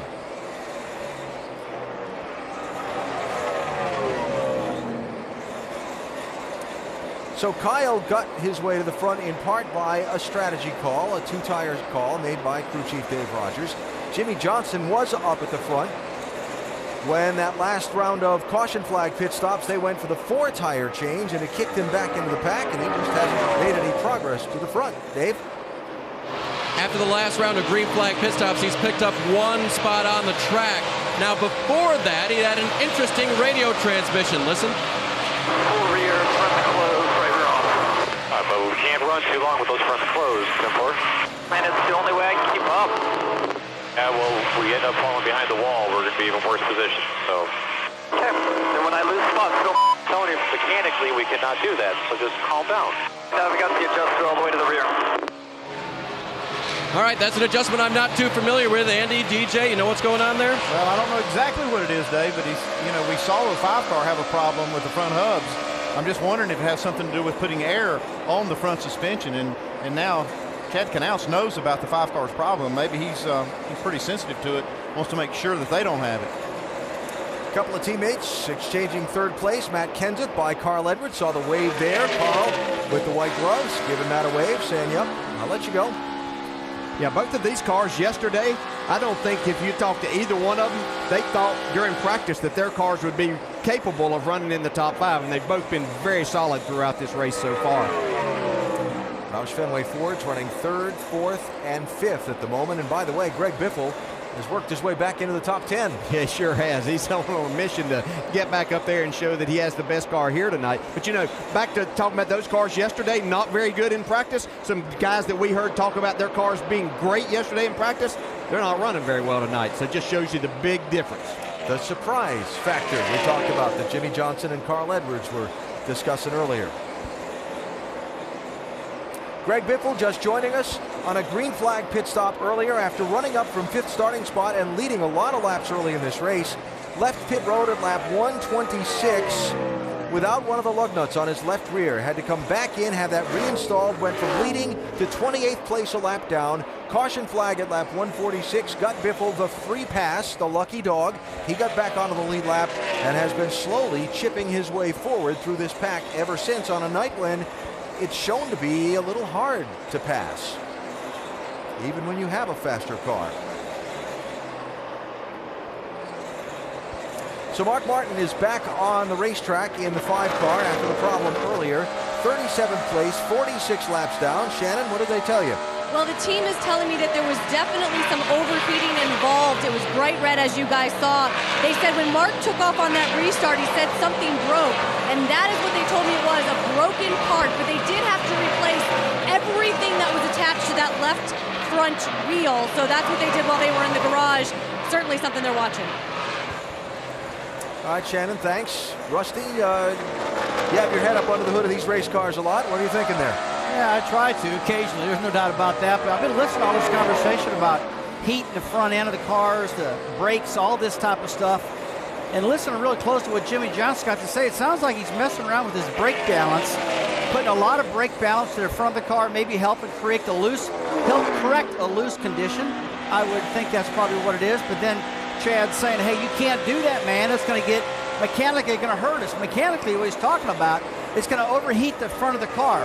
It could have a problem with the brake problem. It could have a problem with a hub, something like that. But I'm positive that it's the brake proportion front to rear, guys. What do you think there, driver crew chief?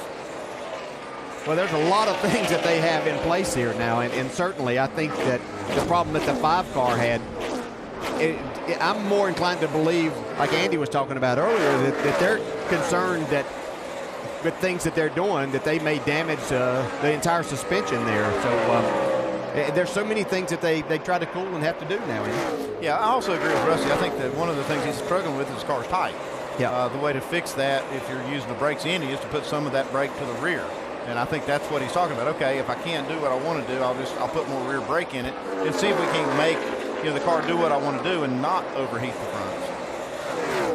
Well, Johnson tried to take a spot away from A.J. Allmendinger there. You saw him pass Kevin Harvick a couple of laps ago during this conversation. Now he's running 13th and trying to take 12th away from the Dinger.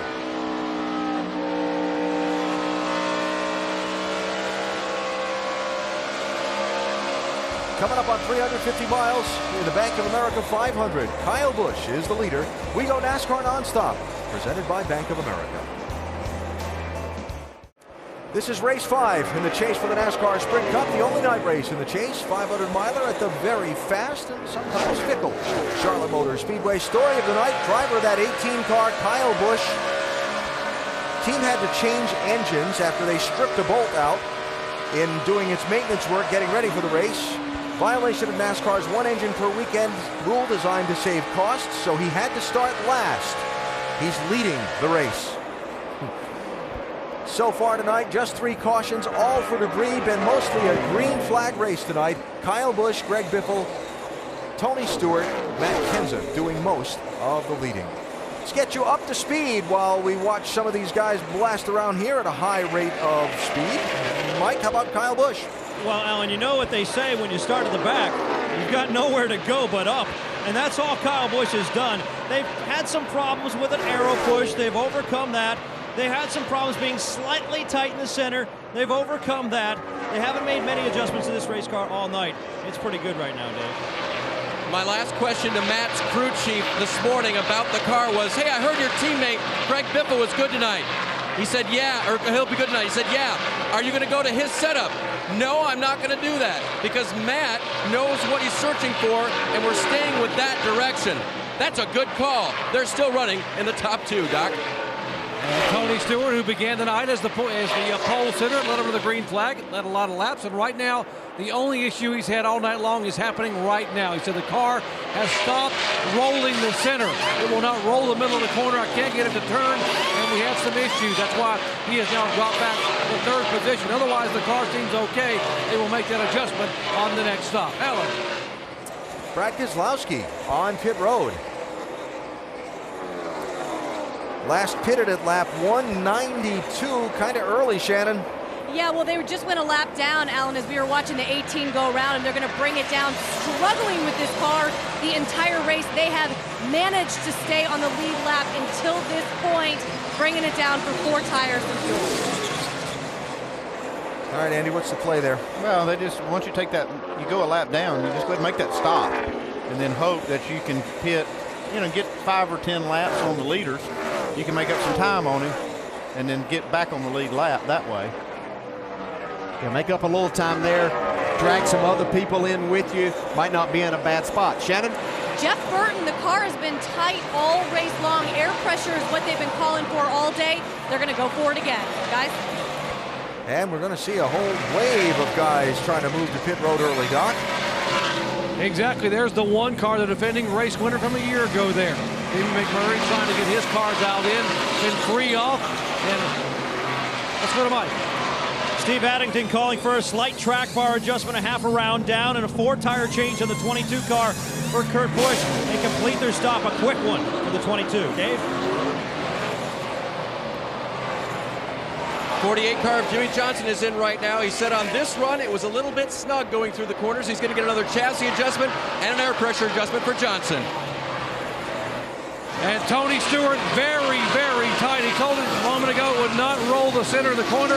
Major chassis adjustment, left rear, 4 tires. He's away. Watching Kyle Busch continue to lead, watching Trevor Bayne coasting slowly down the back straightaway. Not sure he's going to make it back around. No, I think broke coming make it back here. He broke coming down the front straightaway. What happened, Dave? Bayne said the fuel gauge was blinking. Now, you guys were talking about the slow pit stop that he had earlier in the race. That was actually a problem with fuel gauge. Pressure gauge dropped when he was on pit road.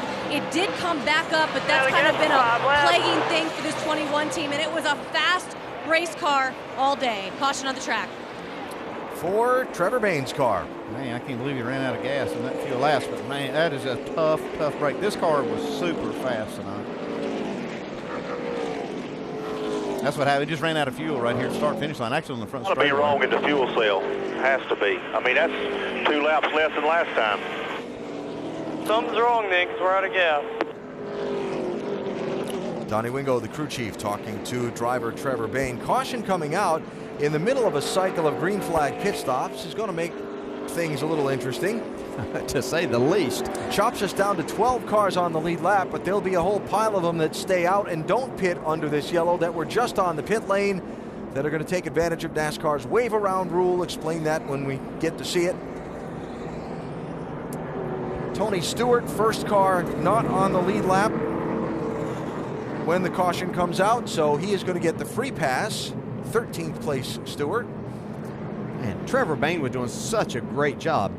Andy and I were watching so many times that he had the fastest lap on the racetrack, in the top 10 all night. Very competitive. Yeah, made a good green flag stop the stop before, so they were moving their way back up. Looked like they were going to be in the top 5 before too much longer. That's not what they needed there. Man, that's too bad.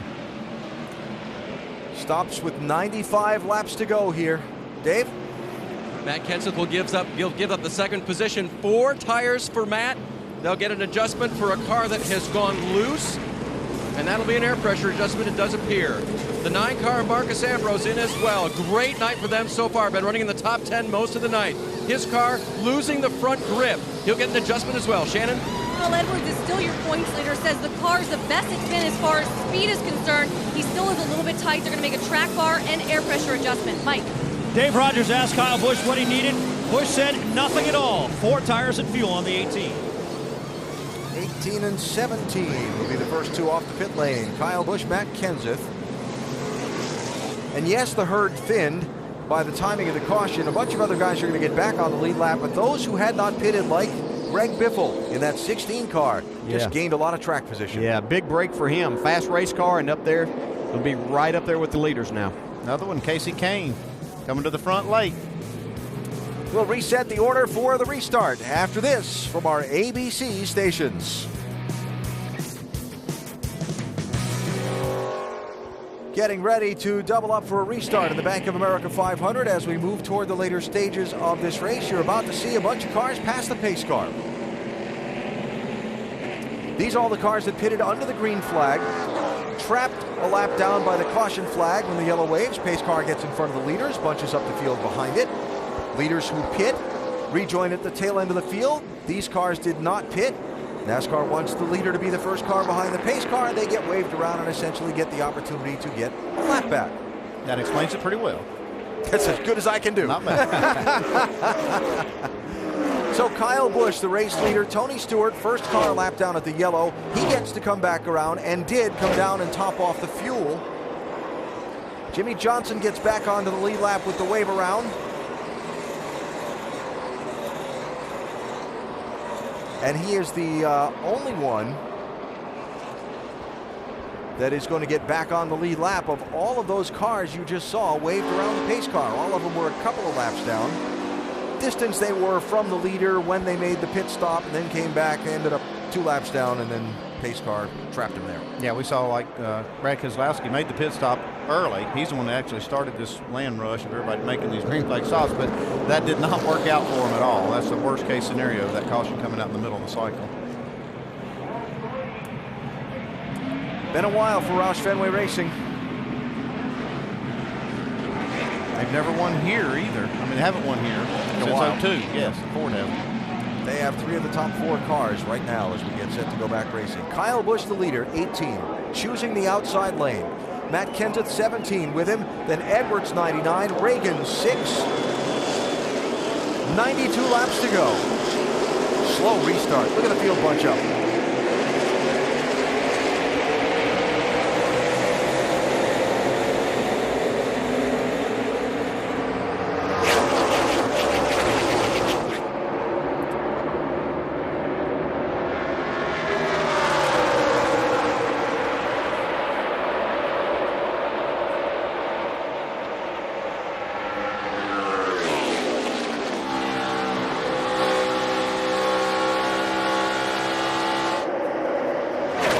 That's close. Kyle Busch squeezing down in front of Matt Kenseth to reclaim that top spot. Yeah, that's exactly the reason he chose that outside lane.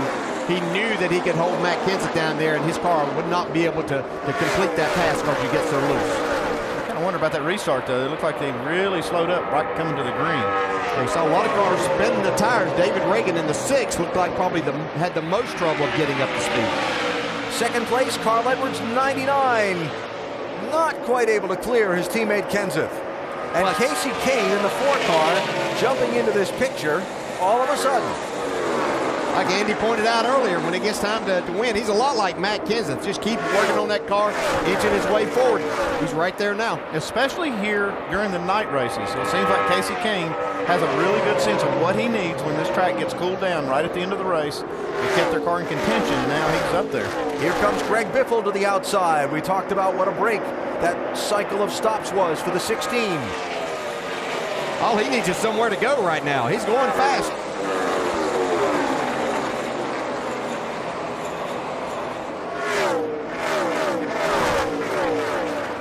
See, all of these Fords working really well up there right now. All right, couldn't find a lane on the outside. I'll try the bottom. Yeah, that was good patience by Biffle there, knowing how good a car. Look at him just wheel this thing off the corner. Never backed out the gas.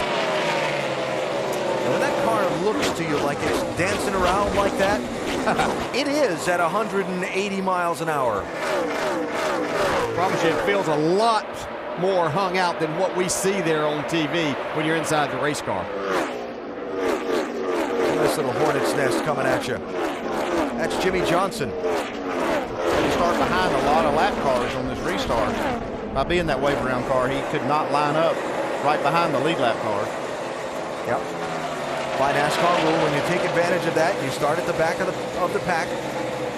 They figure they're giving you that whole lap, basically, that they're not going to give you even more by letting you line up in front of the lap car. So even though Johnson is running in 14th spot, he's probably about 20th or so in line on the racetrack.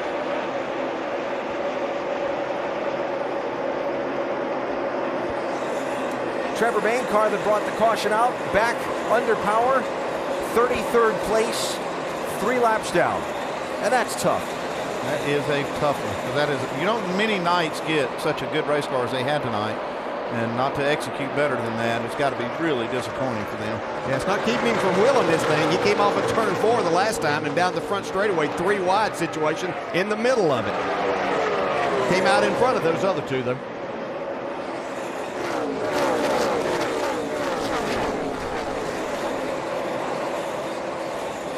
So Kyle Busch has settled into about a 1-second lead over Matt Kenseth, who has settled in his advantage over Carl Edwards after the first intense couple of laps after the restart.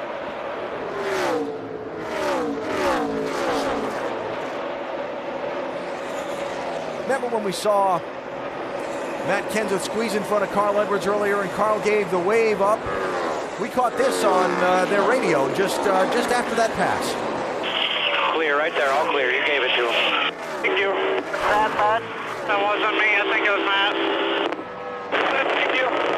No problem, but pretty good switching that radio around. Yeah, I agree. He's the best I've ever seen at him. I think he has a speed dial there, old boy. Conversation with the teammates while they're racing at speed against each other. 4 and 6, Kane and Reagan racing for 5th and 6th, while Dale Earnhardt Jr. has just come to pit road, Doc. Quickly came on, said, I got an issue. They said, come down just 4 tires. Vibration, he's down and away. An unscheduled stop for the 88 car, guys. That'll hurt. It seems like it's something every race with the 88 that they keep working on it and just can't seem to put together a full race. So Kane passed Reagan for 5th behind Kyle Busch, the race leader with 82 laps to go. We go NASCAR Nonstop, presented by Bank of America. Kyle Busch started last. He's running first with 75 laps to go tonight here in Charlotte. Over 19 million people Welcome Tim Allen back to ABC, making Last Man Standing television's newest comedy hit. ABC's Last Man Standing, all new Tuesday, 8, 7 Central on ABC. So remember earlier in the race when Jimmy Johnson was up running in the top few spots, we showed you the way the championship standings would look at that moment. Well, this latest turn of events with Johnson getting trapped by the caution in the middle of green flag pit stops and having to take the wave around. Now instead of running second or third at the time, he's running 13th. And at 1 point per position, that shuffles Jimmy back in those standings. Yes, shuffled him back, but Carl Edwards, by being up there in the top 5 for the majority of the nights, got him right where he started the ninth, and that would be atop the standings. Matt Kenseth closing on Kyle Busch.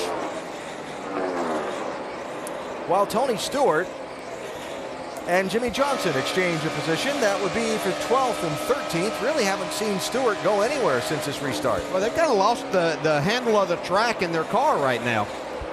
You know, they jumped out on those 2 tires that they got under that one caution and jumped down in front of everybody after they made the green flag stop that wasn't very good and haven't been able to recover since. Rusty, Brad, clean air is king, it looks like, huh? Oh, man, you got that right, guys. Clean air is king right now. You know, one car I'm looking at, in fact, a couple, Stewart, Gordon, those guys back there, Johnson, they've got themselves locked back 12th, 13th, 14th in that area. I think in order to get themselves forward, they're going to have to take a gamble, guys. Get 2 tires on this thing, you know, and then this next stop, because I remember how good Tony Stewart ran with those 2-tire guys. When he got that clean air, he got up front, his car handled good, he kept that track position. I'm afraid those guys in the back are going to have to do the same thing now if they're going to try to win this race, get some points. Well, I tell you what, Rusty, I'm watching that and I was thinking the same thing. But I'm looking at these guys, especially Jeff Gordon. He's come from way back, got himself up to 14th. If they could perhaps get a restart, I think you got to go like it's nobody's business and get as many spots as you possibly can. So you might want to have 4 tires so you can go get you some spots. Now, the question about all that, Rusty and Brad, is whether the circumstances present themselves for them to even be able to play that strategy, right? This race has had a really green flag look to it for a lot of the night. Everybody's spread out there. Absolutely right, Alan. So absolutely right. If we go green from here to the finish, they'll all make 1 more pit stop, and they'll have to take 4 tires and fuel, and there's no opportunity to play any strategy to try and steal some finishing spots and some points. Kyle Busch leads, 70 laps to go. Time for NASCAR Nonstop, presented by Bank of America.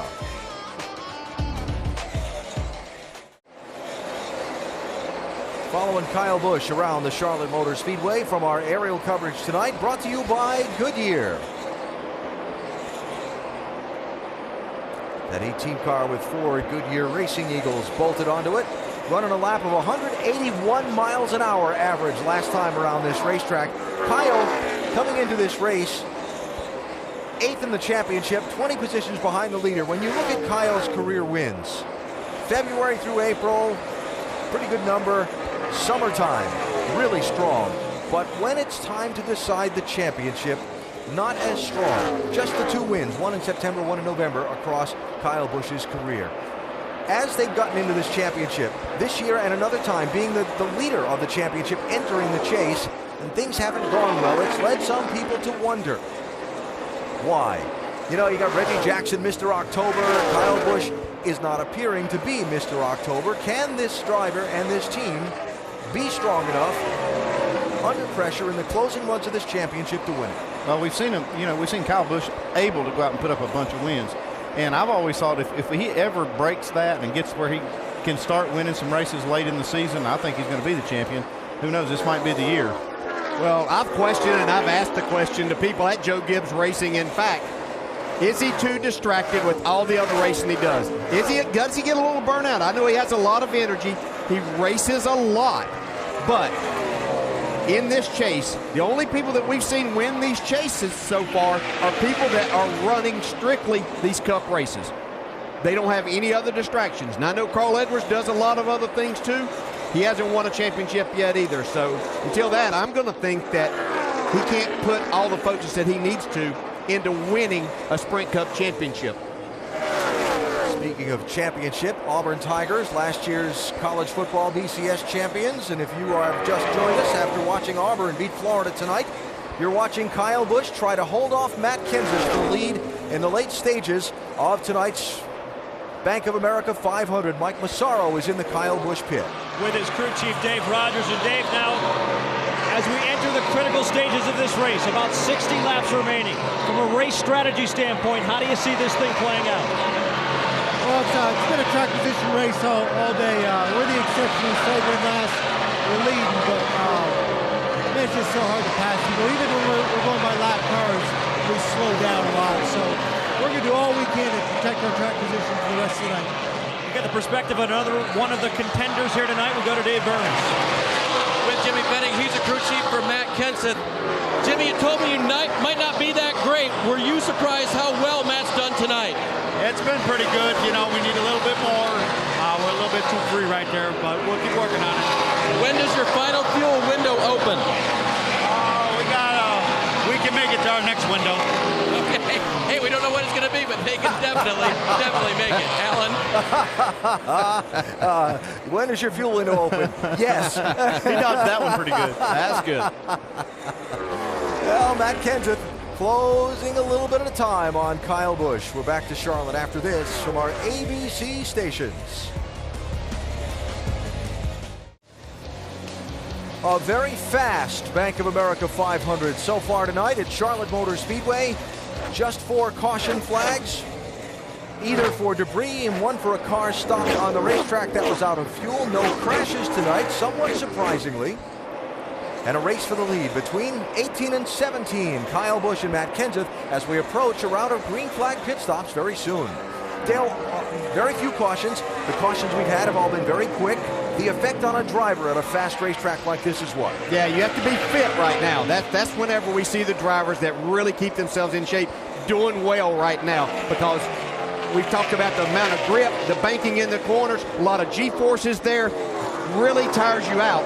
So you have to be in shape to handle this at the end of the race, because you have to go fast. The track's just getting faster as it continues to cool off. Where do you feel the fatigue first? I mean, you feel it in your neck, your arms? I mean, what gives up first? Yeah, your neck is where you start to feel it, and that makes it hard to focus down into the corner, getting back to the gas and being able to get the car through the center of the corner as fast as you need to and on the exit. Really slings you over to the right side of the seat. Whoa, that was close with that 17 car. Just a little bobble there off turn 4. But in it. And these front 4 look like they're closing up. Edwards 99, Biffle 16, closing in. I'm looking the man that's the most fit of that group. Not saying the others aren't pretty fit, but I know Carl Edwards in the routine that he has of keeping himself in good shape. See him keep closing in. He's been one of the top 3 fastest here over about the last 6 laps. Beginning to see some cars trickle onto pit road for green flag stops. Brad Keselowski is in now, Shannon. They have been struggling with this car the entire race. Brad told his crew chief he feels like he's down on power. He said that something is just wrong with the car. It's going to be 4 tires, and they said pack is full of fuel. Mike. Greg Biffle saying the car is just a hair loose. They'll make a minor wedge adjustment on the left rear. Also 4 tires and Sunoco race fuel on the 16 car. Otherwise, Greg Biffle very happy with his car, Dave. Jimmy Johnson is going to get a chassis adjustment on the 48 car. He said it was tight, twitchy, and edgy to the center early on in the run. Send it back out, Doc. Kevin Harvick said the car early on was tight in and tight off. Then it got really good the last 10 laps. No major changes. Just got to be very clean on this stop. 14 car, pole sitter, Tony Stewart in for what should be his final stop. And the yellow is out. The caution on the racetrack, Alan. Dave Blaney's 36 car showing some smoke from behind it. And the cause of the caution. Did let go, or are you still running? Boy, that's going to mix things up again right here in the middle of this green flag cycle. Oh, boy. Yeah, oh, boy. So, caution number 5 with 47 laps to go. Well, Brad Keselowski can't catch a break. Every time he pits, the caution comes out. Last time, Tony Stewart was on pit road just before that caution came out and ended up the first car a lap down and was able to get the free pass and get back in cycle with these leaders. This time, Marcos Ambrose is going to get the free pass. Greg Biffle. Check that. NASCAR rechecking its scoring. Greg Biffle is going to get the free pass.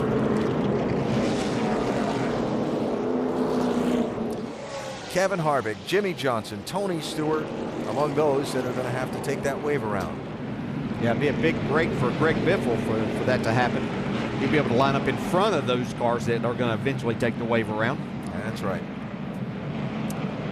Right at the end of their tank of fuel for these leaders. So pit road open. They'll be glad to come in right now. Critical stop, Dave. 46 to go. We heard Jimmy Fennick say that Matt's car was just a little bit loose, so he will get a 4-tire change. The windshield tear off so he can see what he's doing, hopefully win this race. Air pressure adjustment from Matt. Meanwhile, in the triples, the 4 of Casey Kane. He comes in with a very loose race car. They'll go up just a quarter turn on the left rear wedge. Shannon. Carl Edwards in that center box are going to continue to try to free this car up. Track bar, air pressure, 4 tires full of fuel. Mike? The 18 team pumping their fists when that caution came out. They knew they caught a break. They take advantage of it. A very fast 4-tire change, Alan. So Kyle first off the pit lane. Looks like Casey Kane gained a spot. Carl Edwards loses one. And a shuffling of the running order again. The caution, a bad break for some. We'll get set for the restart and set those stories after we go NASCAR Nonstop, presented by Bank of America.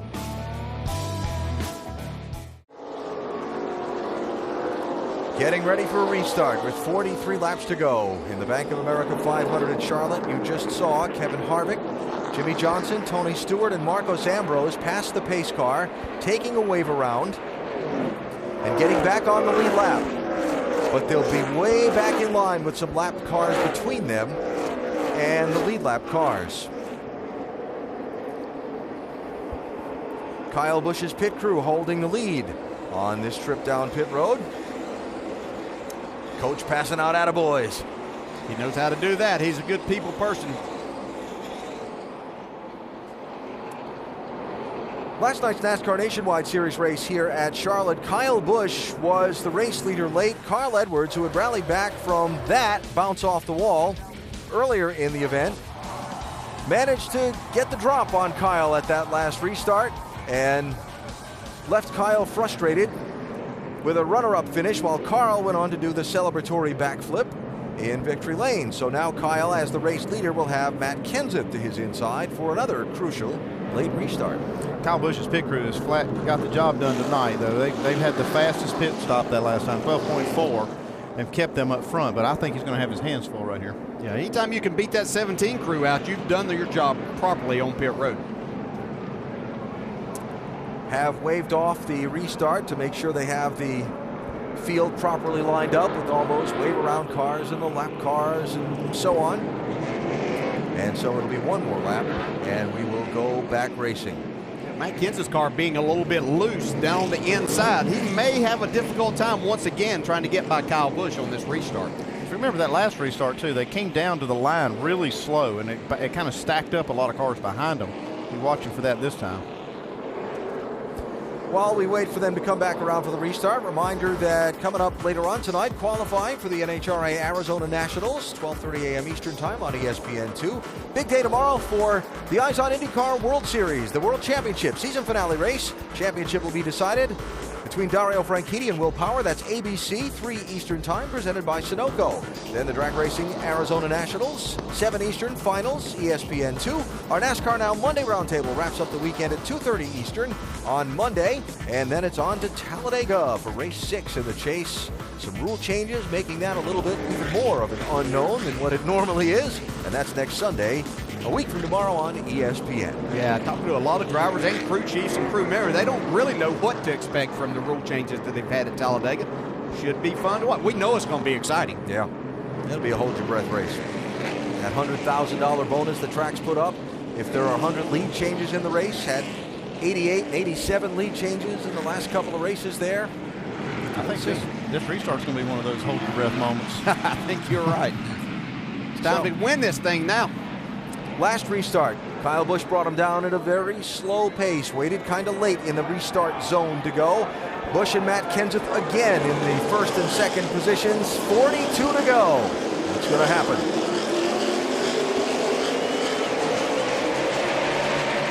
Kenseth really spun the tires right there.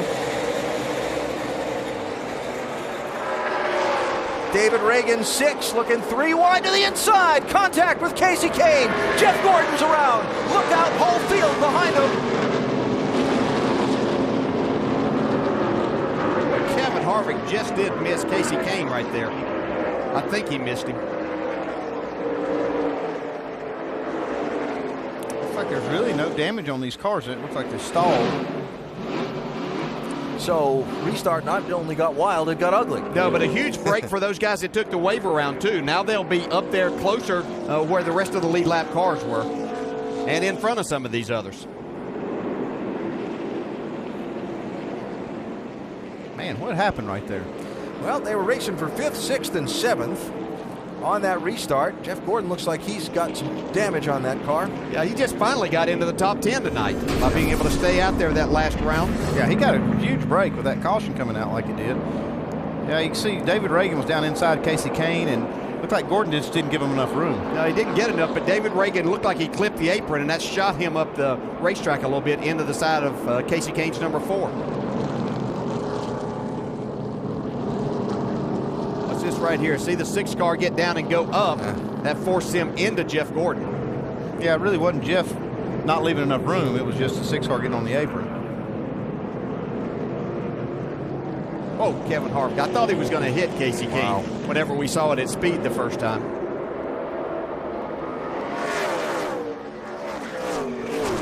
Well, Jeff did a good job of trying to save that car.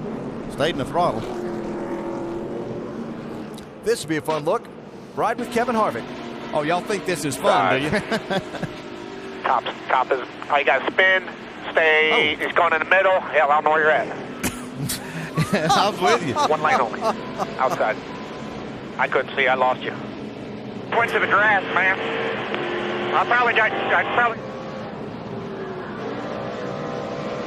I mean, look at Gordon wheel that time. Save it. Yeah, he was standing in the throttle, trying to get it out of harm's way there. Love that at night. You could see his eyes looking down when the car was sideways.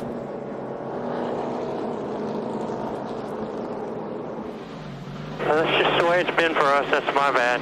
Totally my fault. I don't agree with you. Totally.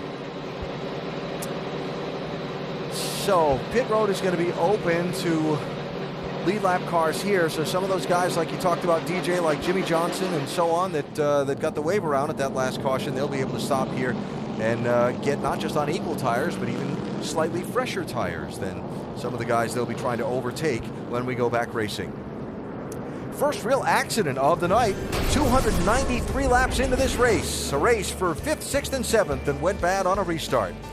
So we go NASCAR Nonstop, presented by Bank of America.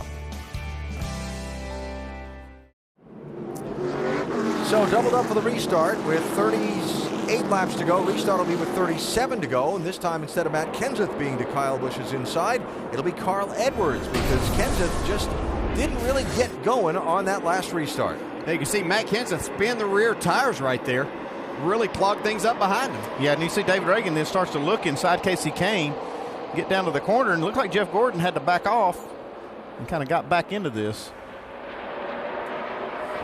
All right, couple of pit stops by championship contending cars before we get the restart. Dave? Alan, Jimmy Johnson radioed in, I didn't slide a tire, life is good. However, he got some grass that came off of other cars that did go through the grass on his grill, so they came and put 4 tires on and cleaned off the grill. There's Matt Kenseth in 17. He did not pit, stayed out for his track position, guys. Doc? And Kevin Harvick had the same issue with the little excursion through the grass. Had grass on the grill. Water temperature was at 250 and rising, so they had no choice but to come down pit road, clean that front grill, and put 4 tires on it, top it off with fuel. He's okay. Restarts in 10th, guys. How's the water, Mama? 50 and rising.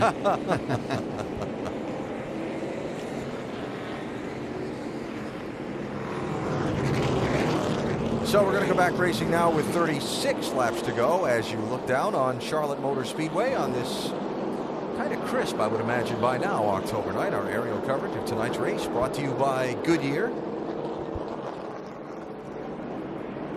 Major stories of this race: Kyle Busch started last after changing an engine. NASCAR's 1 engine per weekend cost-saving rule He had to drop to the back of the field. He is running first and has been the guy that's led the most laps tonight. Tony Stewart, Greg Biffle, other guys who spent a lot of time up front. Biffle missing lugged on a pit stop, dropped him a lap down. He's gotten back into the hunt in 7th position for the restart. Stewart, for the last 2 times, had just made a green flag pit stop, and then a caution came out, and he's been struggling to get back to the front of the pack and regain some of that track position. Carl Edwards now to the inside of Kyle Busch for this restart. Shannon. Hasn't always been Carl Edwards' best track, 13th average finish. Back at the All-Star race, guys, they tried something. They experimented. It worked. He won. That is the same setup they brought here this weekend. They've been slowly working on it, but the car's fast.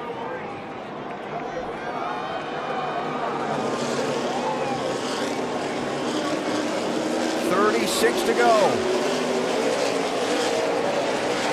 And again, the inside lane doesn't go. Must not be a lot of grip down on that inside part. See, Denny Hamlin looked like he was going to take that second spot. Carl Edwards fighting back though. Edwards does hang on a second. Hamlin pestering him for that spot. Matt Kenseth, 17, looking for some running room. Well, pretty impressive. Joe Gibbs Racing. They've been struggling on these mile-and-a-half racetracks. Kyle Busch, Denny Hamlin, 1st and 3rd right now. Oh, Greg Biffle scraping the wall.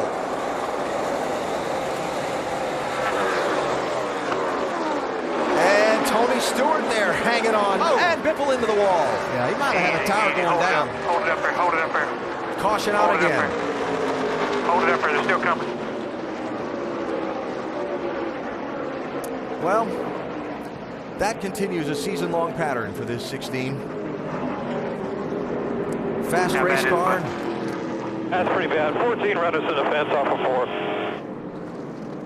Looks like it had cut that left front tire down, so I think that might be what Greg's talking about. That's the tire that's flat. It's not the right front, but the left front. Must have been in contact with Tony Stewart, what Greg's reporting. Let's see. There they are. Well, you didn't see any contact between the two. Sure see Biffle, you know, Biffle's already, he's outside. I wouldn't say that Tony ran him into the wall, but he felt like he did. Look at that. And then I think that's what cut his left front, actually, was that last bit of contact. Yeah, I think I'd have to disagree with Greg there. I don't think I saw any contact from Tony Stewart that did that. Now, the air probably had a lot to do with that. Yeah, definitely a lot of space between the two cars coming off the corner. And that's what cut the tire right there. That contact, the secondary contact, which caused this hard lick. I agree. Now, the question is, was Biff turning into Tony to say, hey, I didn't appreciate that, or was that just trying to regain control? No, that was turning in. He didn't appreciate that. That was it didn't work out too good for him. Delivering a message that didn't go over the way he expected. Stewart coming onto pit road along with Kurt Busch. Look at that right rear on the 14 car. Yeah, a lot of damage. Critical part of the race car there for side force and down force that you need. Mike?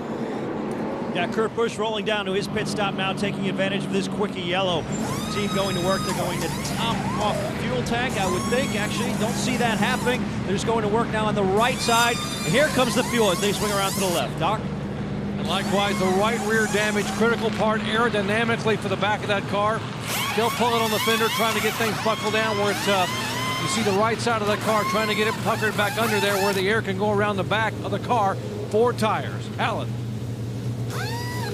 33 to go. After a very clean and green race for a lot of the night, a very halting stretch toward the finish of the Bank of America 500. We go NASCAR nonstop, presented by Bank of America.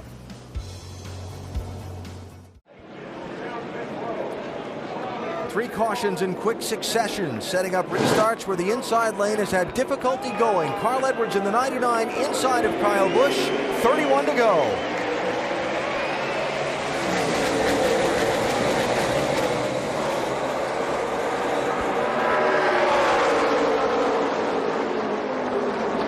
All I know is Kyle Busch doesn't have any problem getting his car going every time on these restarts.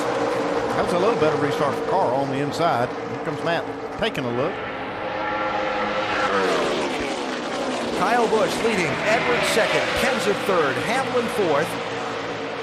being pressured there by Marcos Ambrose, trying to get up a little closer to the front in that 9 car. Big power move by Kenseth there to go around Carl Edwards. He knows there's not a lot of laps here. He couldn't let that 18 get very far away. Kenseth, one of the faster cars all night. He was able to pass the 99 on the high side. Can he do it here?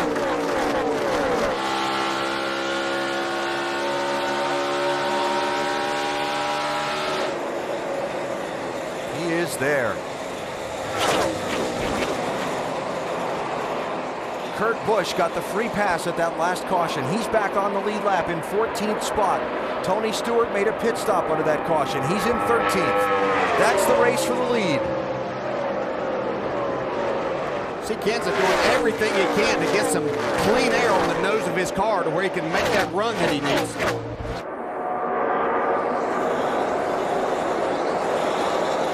This is where they talk about dirty air, Dale, like you were talking about, when that big rear spoiler on the trunk of that car in front disturbs the air enough that it doesn't put enough pressure on the hood and the front tires on that car that's trailing. Yeah, it'll go across that rear spoiler that you would see on the 18 car there, and literally up over to really the roof is about where it lands, maybe the windshield, so you're not getting that front downforce to get the car turned so you can get back in the gas and try to make a pass.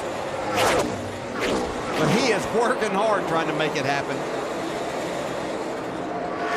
Speaking of Kenseth there working, Kyle Busch is driving hard too, but he knows if he can stay on the bottom, it's going to be hard for Kenseth to get by him. Toyota versus Ford. Kyle Busch frustrated at trying to win races in the stretch of the championship. Matt Kenseth, the quiet one, feeling perhaps he hasn't been getting the credit he deserves for being a contender for this championship.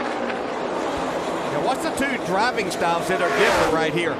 The 18, see Kenseth's got a big run, but the 18's going to drive off in the corner a little further. Kenseth's going to back off. See a little distance there. Now he's going to try to go to the inside. Oh, nice move right here. Kyle tried to block Matt's line. Matt tried to go the other way. A little contact there. Got a nose inside. Draws even for the race lead.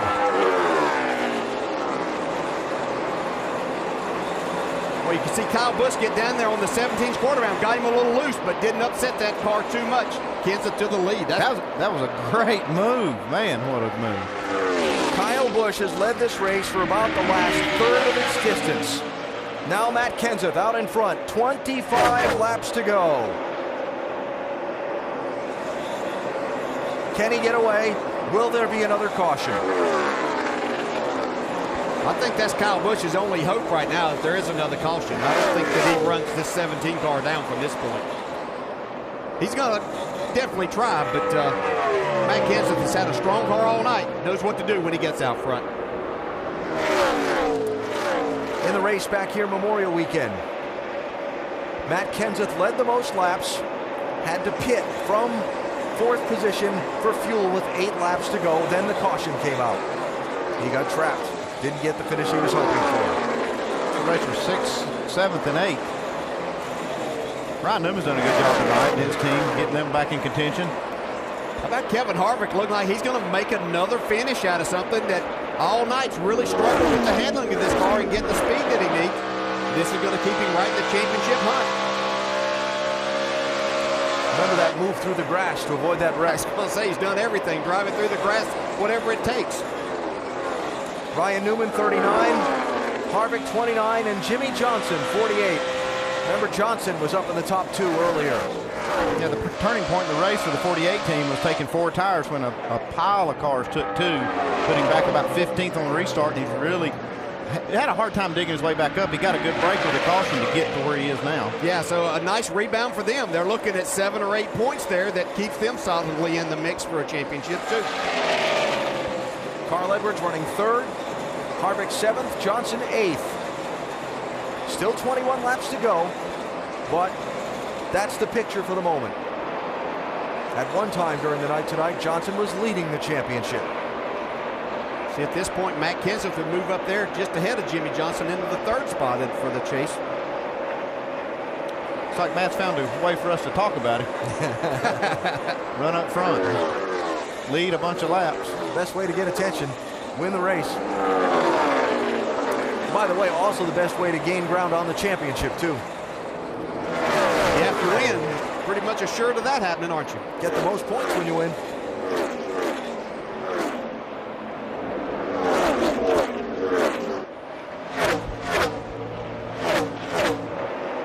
Relative comparison. Fastest cars that last lap. Yeah, the previous lap it was Casey Kane. He was coming up through the pack. Still Casey Kane again. Marcus Ambrose doing a great job tonight, running fourth. He's been solid, really, from start to finish. How about that 9 car, Dave? He has had a great night. Remember, he started 12th on the night. The car has been back and forth on the balance side. But the 9 car Marcus Ambrose, whoa, as you look at Jimmy Johnson trying to pass Ryan Newman coming off the 4. That's a tight battle. They're still side by side there, Alan. Let's send it back to you, but don't forget about Ambrose. He finished 6th here in the spring. And having a top 5 night hang on there. Jimmy Johnson, sideways. Is he going to be able to save it? No. What a hard hit. We're done, guys. We're in it. That was a hard lick. Man. He was doing everything he could to try to save it. Just what we've talked about all night is that air problem that you get being that car on the inside trying to make that pass.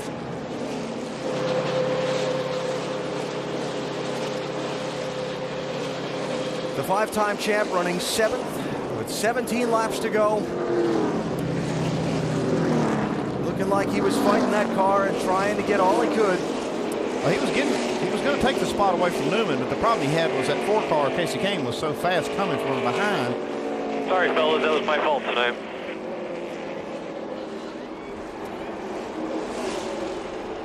You know, I said that was a turning point of the race for the 48 team when they took those 4 tires. That's what he's talking about. It could be the turning point of the chase for the 48 team. No doubt about that. That was a hard hit Jimmy Johnson just took, too. Hard hit. You can see it's affected Jimmy Johnson, too. He's trying to catch his breath right here.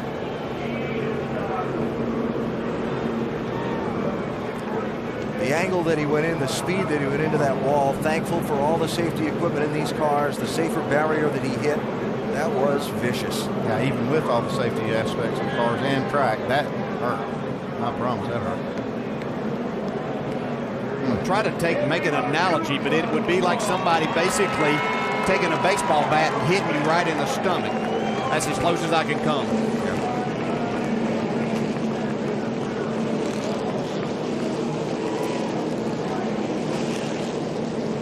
You can see Jimmy feeling the effects of that as he walks away from that battered race car.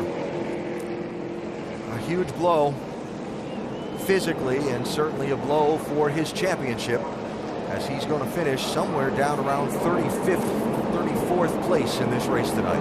It's probably the hardest Jimmy Johnson's ever hit in his career.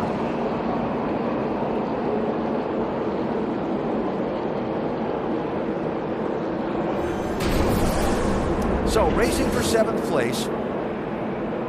Ryan Newman 39 to his outside. Yeah, you could see that car just start to wiggle where he was trying to get in the gas to be able to stay beside Ryan Newman and maybe complete that pass down the back straightaway. Overcorrects here, hard impact. See the rear wheels come off the ground. Look at the air that car got with those back wheels, how hard it went into the wall. Watch the back tires here.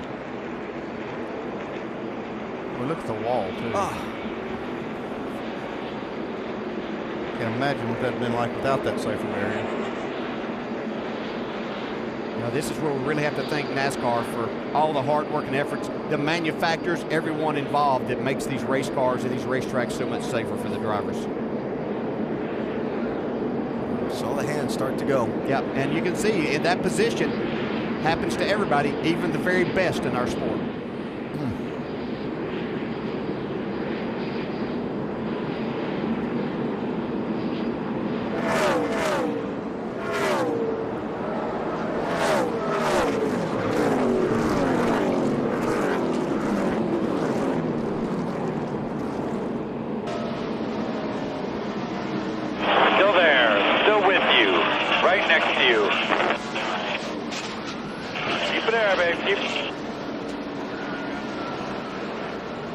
We're in it.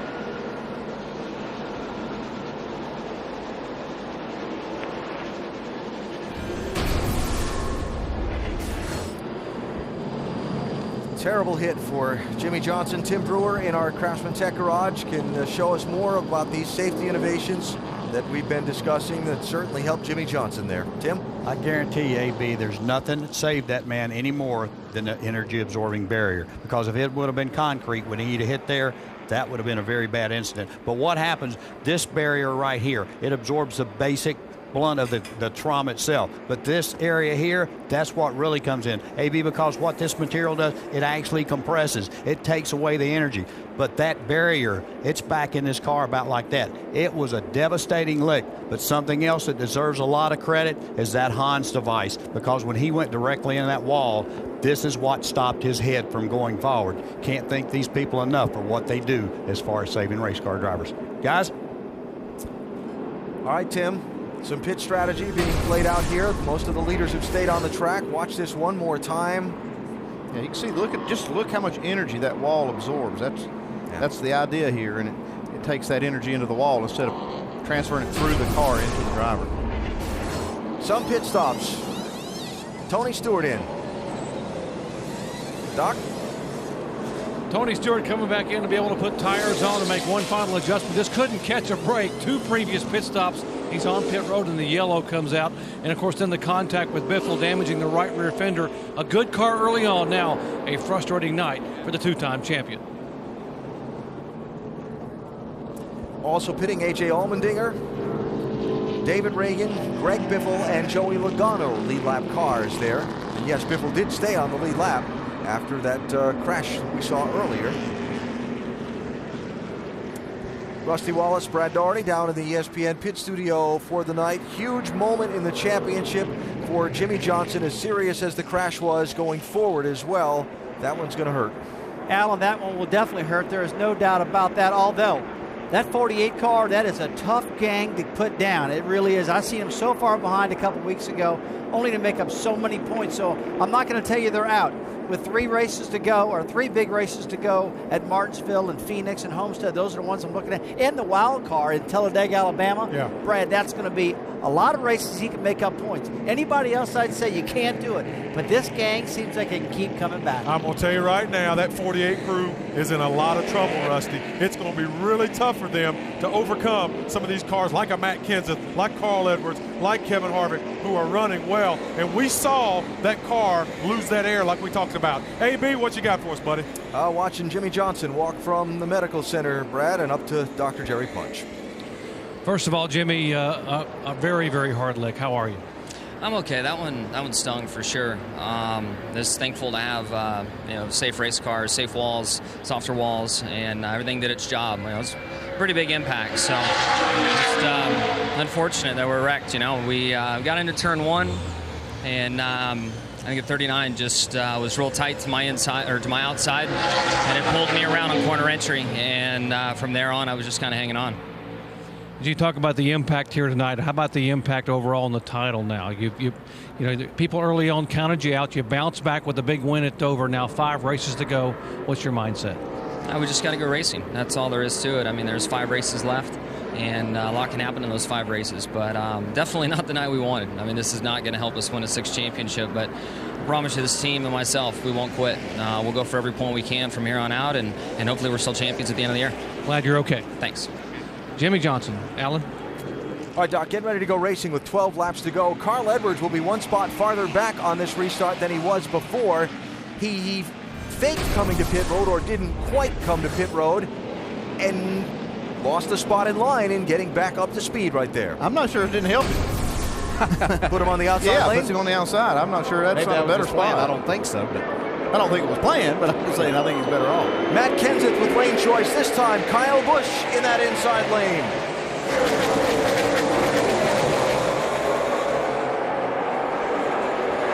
3 wide again. Denny Hamlin to the bottom. a lot of pushing and shoving here. Comes Casey Kane 3 wide. Marcus Ambrose and Hamlin still bouncing off each other.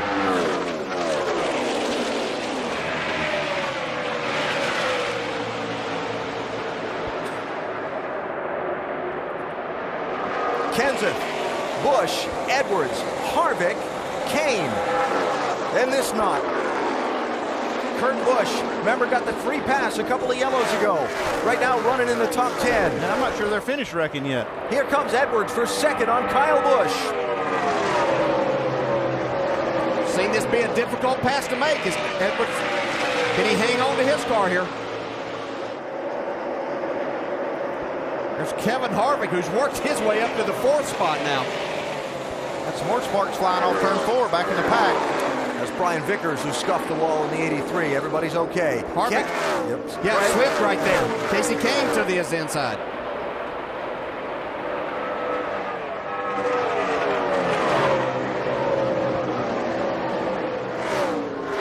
Kane through. That's 4th place. Now Ambrose on Harvick.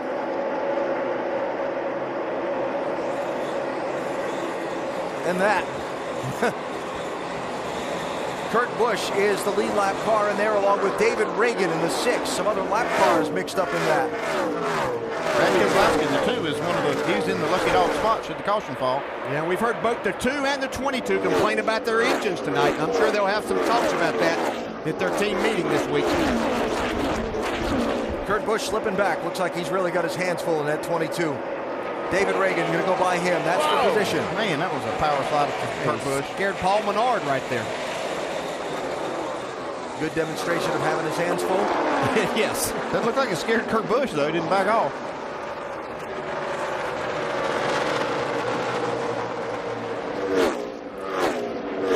Joey Logano, 20. Ryan Newman, 39. That's for a spot, 10th and 11th. Logano got the free pass just a little bit ago. Same situation Jimmy Johnson was just in on the inside of that 39. Contact there. Teammates. Paul Menard, 27. Jeff Burton, 31. Yeah, they're no teammates right now. Go get what you can.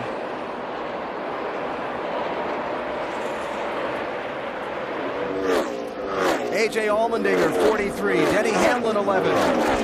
That's 7th and 8th. Allmendinger's had a good night. He slipped back outside the top 10 there for a while, but looked like they've got a handle back for this car. That smoker just went to the garage area. It was Casey Mears. That's what you saw off of turn 4. Yep. That momentary side-by-side racing, Carl Edwards and Kyle Busch, gave Matt Kenseth that much gap before Busch was able to shake him. Does he have enough time to run him down? Not a lot of laps left.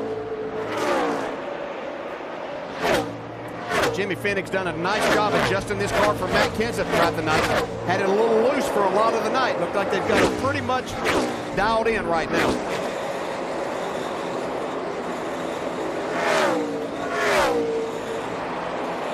Kenseth slightly faster lap time than Kyle Busch last time. Tony Stewart trying to make up a point if he can get a spot on Denny Hamlin. Well, it's been a nice rebound for Tony. He was well outside the top 10 after a lot of pit stops in the last 30 laps. Been kind of their theme the last 2 weeks, but he's making a nice effort. Get some more points here. As they run, still going to lose a little ground to both Carl Edwards and Kevin Harvick, but a little being operative word there. Yeah, keep them within striking distance. A lot of racing to go for 5 more. And the big wild card coming next Sunday, Talladega. Anything can happen, and does. 3 laps to go. One thing Matt Kenseth does not want to see right now is a caution. He knows that he's got plenty of the lead to hold Kyle Busch off. Matt Kenseth started the championship 4th in the standings. Was a front runner for most of the race in the opening chase event at Chicagoland Speedway. Had to back off to save fuel, then ran out of fuel in the closing laps, wound up finishing in 21st. Followed that up with finishes of 6th at New Hampshire, 5th at Dover, 4th at Kansas. Started the night tonight, 5th in the standings, within 12 positions on the racetrack, 12 points of the leader. In position to nearly half that tonight if he can hold the lead for another lap and a half.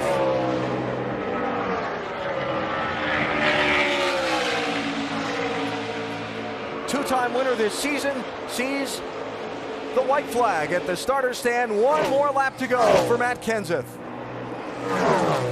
Edwards and Kane racing there for 3rd and 4th. Edwards needing to hang on. That could be a valuable point in the championship. Wants to keep that 4 behind him. Last night, Kyle Busch lost the lead on a late restart to Roush Fenway Racing's Carl Edwards.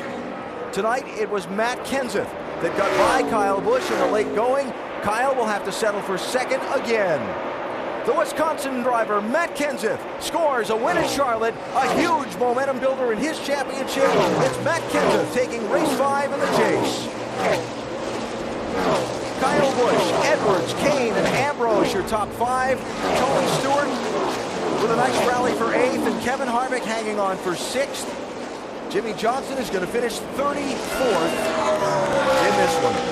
Thank you very much, boys. Thank you. Thank you, Jimmy Fenwick. You are the man. Yes!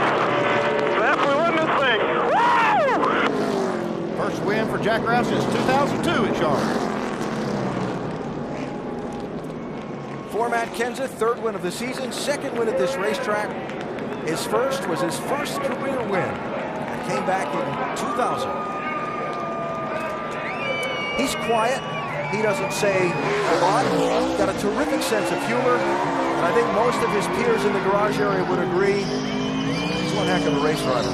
He has a tremendous amount of talent. Has shown that ever since he came into this series. Showed it once again tonight.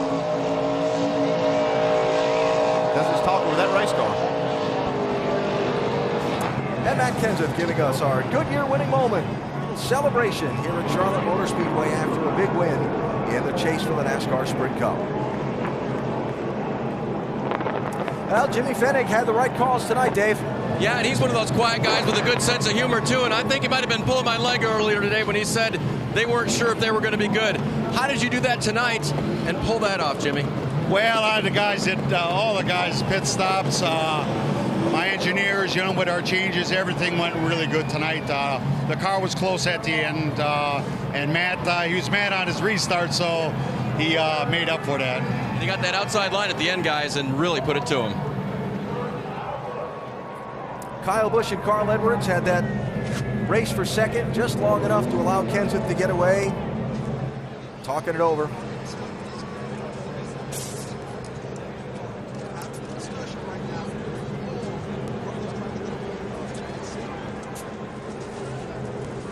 Although there seemed to be one party doing a lot of the talking there. Yeah, one was listening a lot. Carl Edwards, 3rd place tonight. Shannon? Well, down here with Carl Edwards, we have to ask you, what was that conversation with Kyle like? We were just talking about the way we were racing there. Overall, it was a really good day for our Aflac Fusion. I mean, just really good. I was hoping we'd come here and have a strong run. We led a couple laps. I gotta thank everybody that's behind us. This is our, we're trying to have a championship effort here. We dodged some bullets tonight. Got to thank Aflac, Ford, Kellogg, Scott, Subway, Sprint, all the fans, Wiley X. I think, are we still in the points lead? 5 points. All right, so we stretched out. That's 5 times the lead we had coming in, so that's good. Absolutely, but great points night for you guys. Did you feel like maybe he was racing you a little hard? No, we're fine. We talked about it. I'm fine with it, and we'll just move on. I think it's important, when you don't really know what's going on, you're a little frustrated. It's important to me to just go talk, understand the other guy's position, and hey, this is NASCAR. We're racing as hard as we can, and we didn't wreck each other. That's the big thing. Thanks, Carl. Great points night for the 99. Mike? Catching up with Kyle Busch now. Kyle, first off, we saw Carl walk over here. He leaned in your window. What did he say to you? He just said he didn't like the way I raced him off turn 2 that one time when he got under me, but he made me loose, and it was steering me down the track instead of my butt going up the track, and I was just trying to hold on and not do anything. And then, I side drafted him to stay alongside of him down the backstretch, and that was it. Just trying to keep my position. But that's 17, man. He found something that none of us could find tonight, and made something out of nothing. So he just outdrove me. But great run by the M&M's Camry. Guys did a great job. Gave me a great car. Best run we've had here in a while, but still coming up short. Big picture. Gained a couple points in the standings, gained quite a few positions in the standings. How do you look at things now that we've reached the halfway point of this chase? You got to keep finishing like this. That's all it takes. It's not that hard. We finally finished where we ran, except we didn't. We still lost a position, which is 4 points essentially, because you get 3 for bonus points of winning a race. So, it's just it's frustrating, but we'll take it. And if we can finish second here on out, we might win this deal. But these other guys, 99-29, finished too good tonight too. You can understand the frustration, Alan. He led a race high 111 laps, still came home second. But he has it pegged exactly right. Just keep finishing up front. Keep contending to win races. And you will contend for this championship. Let's head to Napa Victory Circle. Matt Kenseth has driven his Ford in after a big win tonight in Charlotte.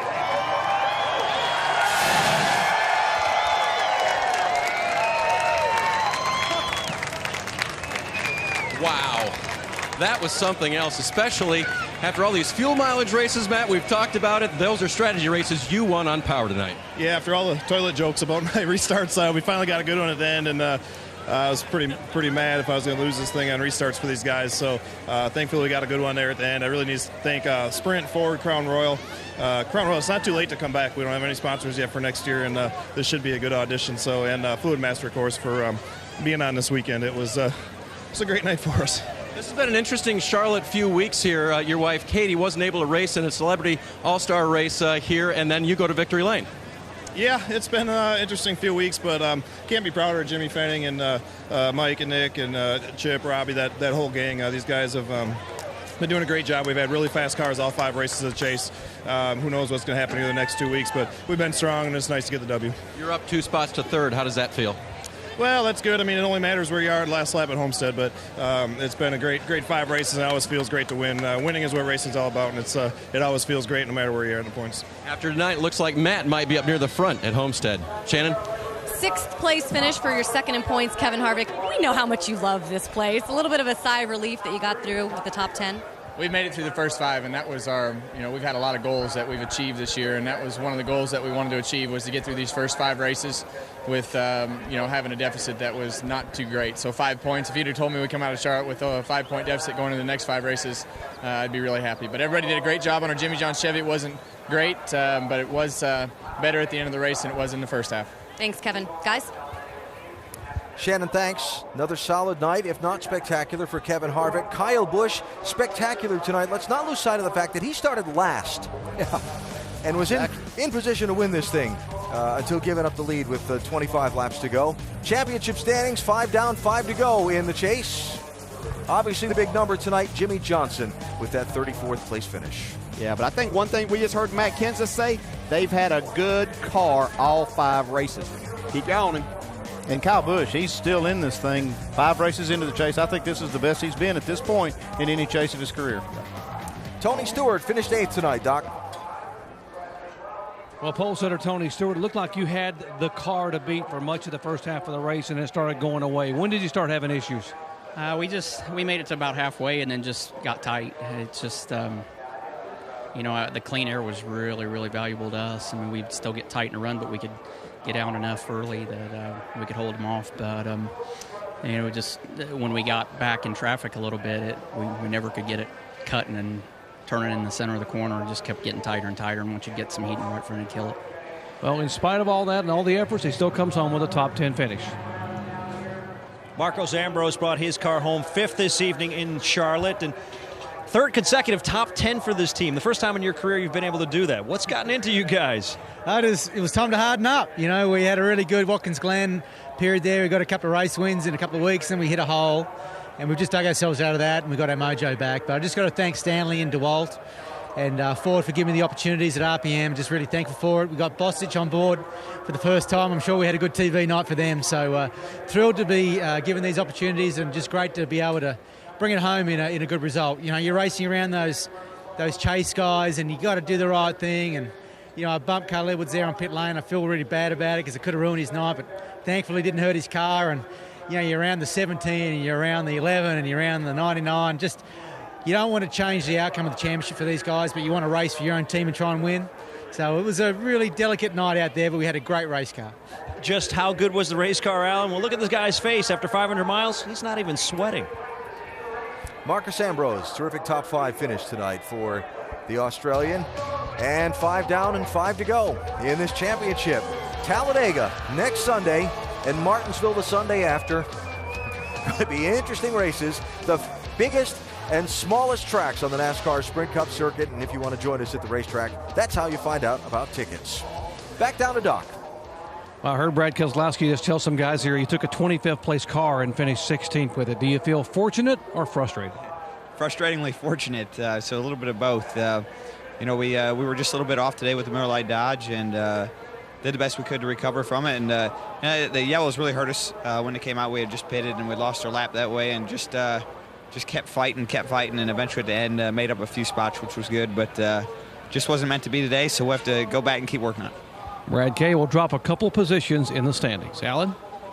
A notable mention as well, Casey Kane, 4th place tonight. A.J. Allmendinger, 7th place tonight, along with Ambrose up there racing around those championship drivers. ESPN's Monday Night Football, Brandon Marshall and the Miami Dolphins looking for their first win against AFC East rival, the New York Jets, while Mark Sanchez and company look to remain undefeated at home and get back in playoff form. Dolphins-Jets on ESPN's Monday Night Football, 8:30 Eastern, also available live on Watch ESPN. Coverage starting at 7 Eastern with Monday Night Countdown, served by Applebee's. Well, nice crowd tonight turned out in Charlotte to see race 5 in the chase for the NASCAR Sprint Cup. A race that ran green for a lot of it, a race that saw some pit strategy, turn the running order inside out at times, and a race that saw some late restarts and a big late crash really turn the final results out and send one driver, the 5-time consecutive champ, to a difficult night, a difficult finish, and a big loss in the championship standings. And so it's on to Talladega a week from tomorrow. Yeah, gosh, we just thought this was exciting. Good. Rest up a little bit and get ready for that one because it's going to be a lot of fun. And the championship, as we see it right now, could change dramatically by the time we finish 500 miles there next Sunday. It could change in the tri-oval at Talladega, coming to the checker flag. So that's Talladega next Sunday, 1 Eastern on ESPN, starting with NASCAR Countdown, presented by Napa. And Sports Center on ESPN has more post-race coverage coming up tonight from here in Charlotte. Up next on ABC, your late local news, except on the West Coast. So the only night race in the chase had a spectacular finish.